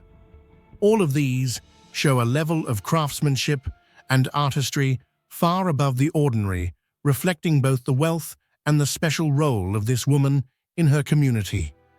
Additionally, the coffin, made from a large tree trunk meticulously carved, along with a chariot, and the remains of a horse buried with her, further prove the respect and power she once held. On the skin of the Ice Maiden, especially on her arm and left shoulder, scientists found an ancient tattoo system of striking beauty. These were drawings of mythical animals like deer leopards and fantastical swirling creatures rich in symbolism. According to many experts, these tattoos are not merely decorative but reflect beliefs, worldview, and perhaps even the religious status or spiritual authority, possibly as a shaman of women in the Pazyryk community. This supports the hypothesis that the Ice Maiden was not just nobility, but a spiritual leader and mediator between humans and the divine. Inside the tomb, beyond personal items like combs, mirrors, and jewelry, there were many objects serving ritual purposes: a wooden box for herbal medicine, perhaps used for healing rituals or communicating with the spirit world; ceremonial daggers decorated with geometric or mythological animal motifs; and many pieces of carved wood brought vividly to life. These artifacts demonstrate the complexity of their belief system and suggest the Ice Maiden's crucial role in major tribal ceremonies. Of particular note, the burial of a chariot and a horse which had been sacrificed as part of the ritual is a detail reserved for only the most noble or the most powerful shamans. The combination of personal effects, ceremonial objects, and animal sacrifices painted the portrait of a complex sacred funeral, underlining the Ice Maiden's exceptional stature in ancient Pazyryk society. One reason the mummy and accompanying artifacts were so perfectly preserved is the permafrost conditions of the Yukok Plateau. After more than 2,400 years, the colors of the textiles, every hair strand, every tattoo, every piece of jewelry remain almost intact. However, removing the mummy from its ancient tomb sparked major controversy between scientists and the indigenous Altai community. Many believe that the Ice Maiden is the guardian of the land, and that her excavation brought about a curse, manifesting in a series of earthquakes and natural disasters afterwards. This element adds another layer of mystery to the story of the Ice Maiden and her legacy. What sets the Siberian Ice Maiden apart from all other ancient mummies is not just artistic value or preservation technique, but the fundamental questions surrounding her true identity and the cause of her death. First, regarding her identity, based on all the discovered artifacts, the Ice Maiden was certainly not an ordinary person. Aristocratic clothing, complex tattoos, special burial rituals all point to a high position in society. But was she a princess by blood, a powerful shaman, or a revered priestess? Scholars still debate this. Especially the mythical animal tattoos and ceremonial items lean toward the theory that she was a religious leader or shaman, a bridge between the earthly and spiritual realms. If so, the role of women in Pazyryk society may have been much more significant and mysterious than previously imagined. Second, regarding the cause of death, CT scans revealed the Ice Maiden died at a young age, about 25 years old, showing signs of severe illness, most likely breast cancer or a serious infection. But why wasn't someone of such power cured or saved? Some theorize that her death was not entirely natural, but connected to a sacrificial ritual, a voluntary departure from this world to ensure the tribe's prosperity or serve as a conduit to the gods during troubled times. The presence of ritual items, medicinal herbs, and the burial method, including both horses and a chariot, symbols of the journey to the afterlife, further highlights the possibility that the Ice Maiden's death was a major ceremonial event. Yet no surviving documents clarify this, making every artifact discovered shrouded in mystery. Third, regarding the mystery of Pazyryk society, was the Ice Maiden, a unique case. In reality, several other ancient tombs have been found in the Altai region with similar burial techniques, tattoos, and artifacts, but none match the complexity, refinement, and mystery of the Ice Maiden. This only strengthens her unique status while raising bigger questions about social structure, belief systems, and the concept of living goddesses in the ancient nomadic cultures of the Eurasian steppes. After being excavated and brought to major museums in Russia, the Siberian Ice Maiden became a subject of controversy not only in the scientific community, but also among indigenous people. The Altai have repeatedly demanded the mummy and artifacts be returned to Yukok, viewing it as a spiritual responsibility and respect for their ancestors. Documentaries and international academic conferences continue to explore the Ice Maiden's story as a symbol of the boundary between modern knowledge and spiritual mystery. Many scholars believe each artifact in the Ice Maiden's tomb is both a letter to posterity and a veil concealing secrets not yet solved about women's roles, the invisible power of shamans, and the true reason a young woman was sent off from this world with such elaborate ceremony. Even decades after her discovery, the artifacts of the Siberian Ice Maiden continue to inspire endless research in archaeology, anthropology, and even contemporary art. They do not just tell the story of one person, but open a door into the spiritual world, beliefs, and advanced techniques of ancestors from the cold Siberian steppes. In the shadows of Europe's ancient past, a silver treasure suddenly emerged from the cold depths of a peat bog, and to this very day, it remains the greatest challenge for every researcher. The Gundestrup Cauldron is not only a masterpiece of metalwork that far surpasses the limits of the era in which it was created, but also a symbol of mysterious connections between distant civilizations, who made it for what purpose and by what technique that even modern humanity has yet to replicate. Every detail, every silver relief on the cauldron conceals messages, rituals, and unsolved mysteries, challenging every explanation from science to imagination. More than a century after its discovery, the Gundestrup Cauldron is still the black box of ancient Europe, drawing all eyes and raising endless questions about craftsmanship, power, and things never before known in human history. What do you think is the greatest mystery of the Gundestrup Cauldron? Share your thoughts in the comments below. The Gundestrup Cauldron was found by chance by farmers clearing a peat bog near the village of Gundestrup in northern Denmark. As the thick layers of mud were removed intricately, carved silver plates appeared under the dim sunlight, leaving local experts stunned. No one could have imagined that in remote northern Europe, a place with so few traces of vibrant ancient civilizations, such a masterpiece of metalwork, both massive and exquisitely crafted, could exist.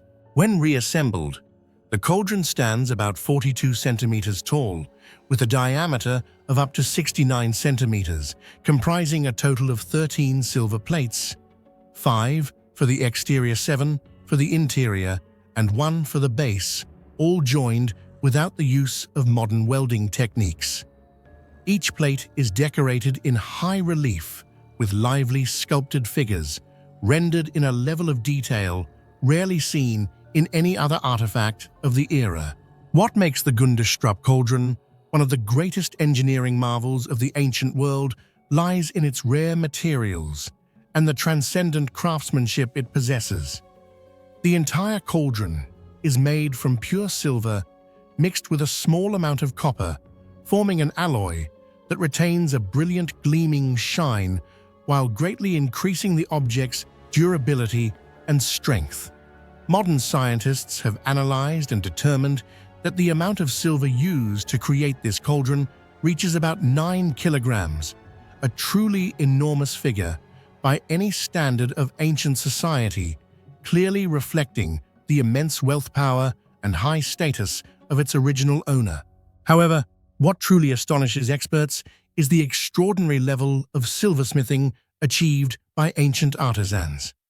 Around the 2nd to 1st century BCE, when most of Europe was still in the Iron Age, a group of craftsmen was somehow able to roll large sheets of silver into nearly perfect, uniformly thin panels without any peeling, cracking, or unevenness, a feat that still seems almost unbelievable today.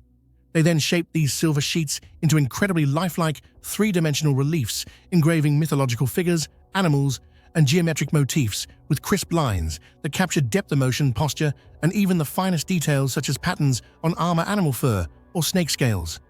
Even more remarkably, these extremely tiny patterns were carved using only rudimentary tools made from copper, stone, or iron, yet they achieved a level of precision and finesse that even modern technology struggles to match. Some lines are as fine as a single strand of hair. What is even more astonishing is that all of these silver plates were joined together into a perfectly circular form without any visible welding marks or large seams. Even when carefully reconstructed, experts find it difficult to discern where one piece ends and another begins. The outer surface of the cauldron was polished to such a degree that it could reflect light, and chemical analyses have revealed traces of natural compounds once used to protect the silver from oxidation, clear evidence of highly sophisticated material processing techniques. All of these achievements raise a profound question for humanity. Who were the mysterious artisans behind this masterpiece? Where did they learn such techniques? What technologies did they use?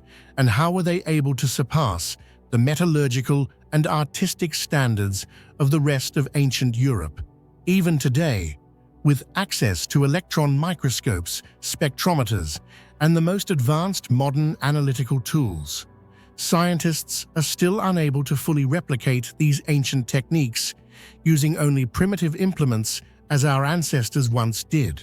Although discovered in Denmark, every technical and artistic aspect of the cauldron hints at much farther-flung civilizations. The decorative motifs, animal forms mythology, especially the portrayal of half-human, half-animal figures, dragons and snakes, elephants, lions, all are strange to Northern Europe but show resemblance to the Celtic culture of Central Europe or even the Thracian culture in modern Bulgaria. Experts have long debated the origin. Was this a Thracian work commissioned by a wealthy Celtic chieftain? Or was it a trophy that crossed thousands of kilometers by trade or plunder only to be buried in Denmark?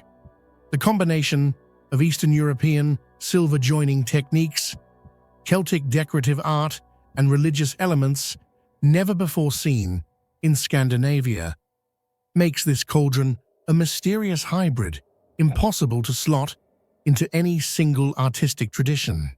The cauldron's entire surface is like a silver book filled with mythological codes, including scenes of sacrifice, images of warriors on horseback, horned deities, hybrid creatures, and even animals never seen in Northern Europe.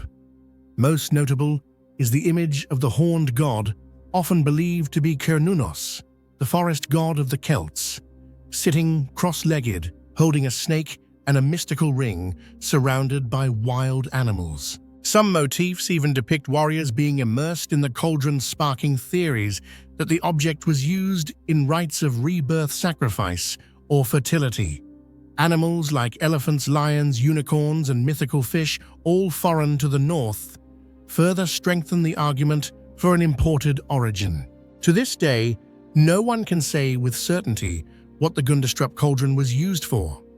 Some believe it was a sacrificial vessel used in grand ceremonies, possibly for human or animal offerings to ensure prosperity and rebirth.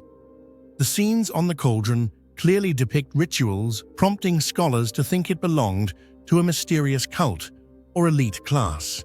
Others theorize the cauldron was the supreme symbol of a leader's power, embodying both material wealth and spiritual authority. The sheer mass of silver, advanced craftsmanship, and initiates-only symbols all point in this direction. Another big question: why was such a treasure buried in a small Danish bog with no trace of ancient cities or temples nearby? Was it stolen and dumped during war? Was it an offering to local gods or a deliberate act to hide power? No one knows. No similar artifacts have been found in the area, making the cauldron a true oddity in the desert. Upon deeper analysis of the craftsmanship and motifs, archaeologists have found not only Thracian and Celtic fusion, but also Greek elements, and even hints of Asian influence like stylized dragons, wave patterns, and circular motifs. This suggests that in this era, ancient Europe was not isolated but had intricate cultural, trade, and artistic connections far beyond what was once believed. More than a century has passed since the Gundestrup Cauldron was discovered, yet it remains at the center of hundreds of research projects, numerous documentaries, and countless essays and academic conferences. However, despite the relentless efforts of scientists from around the world, no one has yet managed to perfectly replicate the craftsmanship of this cauldron, using only the ancient tools that our ancestors once employed. There is still no convincing evidence strong enough to definitively determine the true origin of the cauldron, whether it belongs to the Thracian culture, the Celts, or some long-lost civilization. The deeper meaning of the symbols, patterns, and images engraved on its surface remains in the realm of theory, with no final answer widely accepted. The true owner, the cauldron's journey across time, and the reasons it was buried in the cold marshes of Denmark are all forever shrouded by the mist of history, ensuring that the mysteries surrounding this treasure continue to challenge the curiosity and imagination of people today. Not everything that vanishes into darkness is forgotten. Some forces once emerged like a collective nightmare, bringing down even civilizations that seemed invincible. The Sea Peoples. Those without names, without a homeland, who left behind no legend of themselves, swept across the Mediterranean at the end of the Bronze Age, leaving behind nothing but burned cities, fallen empires, and a vast void in humanity's memory. And yet the greatest mystery remains unsolved. Who were they really? The true identity of the Sea Peoples, after more than 3,000 years, is still nothing but vague names on ancient stone stelae and the words of their enemies. Perhaps it is precisely this total absence from history that has turned them into eternal phantoms, forever challenging every researcher who dares to seek the truth. Who do you think the Sea Peoples really were, and why did they vanish without a trace? Share your thoughts in the comments below. Ancient records, especially those of the Egyptians, refer to them only as the peoples from the sea, or list a series of strange names such as Shurden Shekelesh, Luka Peliset Cheka, Denayan Weshesh. However, these names themselves have never been clearly matched to any specific people or region known in the ancient world. Some theories link Shurden to Sardinia Peliset, to the Philistines, Denayan to ancient Greece, or Anatolia, modern-day Turkey, but all of these are based only on phonetic similarity with no concrete material or textual evidence. Modern research in genetics, archaeology, and linguistics has not been able to provide any trace of homeland for the Sea Peoples. There is no ancient city, no cemetery, no independent culture ever discovered that can confidently be called the homeland of the Sea Peoples. Instead, they appeared and vanished like a whirlwind, leaving behind only destruction, burned-out sites, and the simultaneous collapse of many great ancient civilizations. It is precisely the ambiguity surrounding their identity that has made the Sea Peoples one of the greatest unsolved questions in all of human history. To this day, scholars have only been able to propose fragmented theories, with none being convincing enough to gain widespread acceptance. Some suggest that the Sea Peoples were ancient Mycenaeans, forced out of their homeland by war or natural disasters, compelled to take to the sea and survive by raiding other lands. Other hypotheses link them to native tribes in Asia Minor, where social conflict and climate change may have triggered mass migrations of coastal communities. There are also viewpoints that some groups among the Sea Peoples originated from the Western Mediterranean, such as Sardinia or Sicily, based on vague similarities between ancient names in historical texts and modern place names, even though there is a complete lack of solid archaeological evidence. The theory that has drawn the most attention argues that the Sea Peoples were not a single unified people, but rather a temporary coalition of many wandering groups driven by poverty, war, and climate upheaval, who were forced to band together for survival. However, all of these theories rest solely on scattered pieces of information, a few strange names, carved on Egyptian stelae, or brief notes in ancient texts that have been damaged by time. There are no maps, no original legends, no complete stories left behind by the Sea Peoples themselves.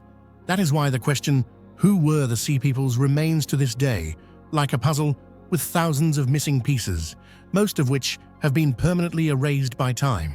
Another equally important question that has long puzzled researchers is why the Sea Peoples appeared so violently, causing terrifying upheavals, and then quickly vanished, leaving almost no clear trace in history. Modern theories that attempt to explain this phenomenon are all based on vague and fragmentary clues. It may have been a series of natural disasters, such as prolonged droughts, earthquakes, and widespread famine during the 13th to 12th centuries BC, that forced many coastal communities to abandon their homelands and migrate in search of new places to live. It is also possible that the breakdown of trade networks, social crises, and power struggles throughout the Mediterranean region compelled these groups to form alliances, relying on one another for survival, and resorting to raiding and plundering wealthy civilizations to endure turbulent times.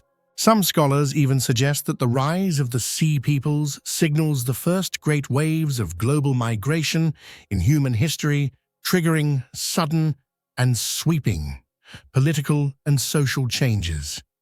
Yet all of these are only hypotheses, because the only evidence for their true motivations is absolute silence. No one knows what they thought, what they wanted, where they truly came from, or where they eventually went. Ironically, all records and legends about the Sea Peoples that remain were written by their enemies, mainly the Egyptians, deeply colored by a biased perspective and sometimes exaggerated to serve the propaganda purposes of their time. This is why the motives behind the appearance and disappearance of the Sea Peoples remain such a profound mystery, making this shadowy force in history all the more elusive and enigmatic. One of the few material traces of the Sea Peoples is the reliefs and murals in the Temple of Pharaoh Ramses III Egypt. They are depicted with pointed hats, unusual armor, and weapons not seen before in the Mediterranean. Their coordinated tactics between navy and infantry, their ability to besiege cities and land in force, show that the Sea Peoples were not simple nomadic tribes, but highly organized warriors, disciplined and astonishingly skilled.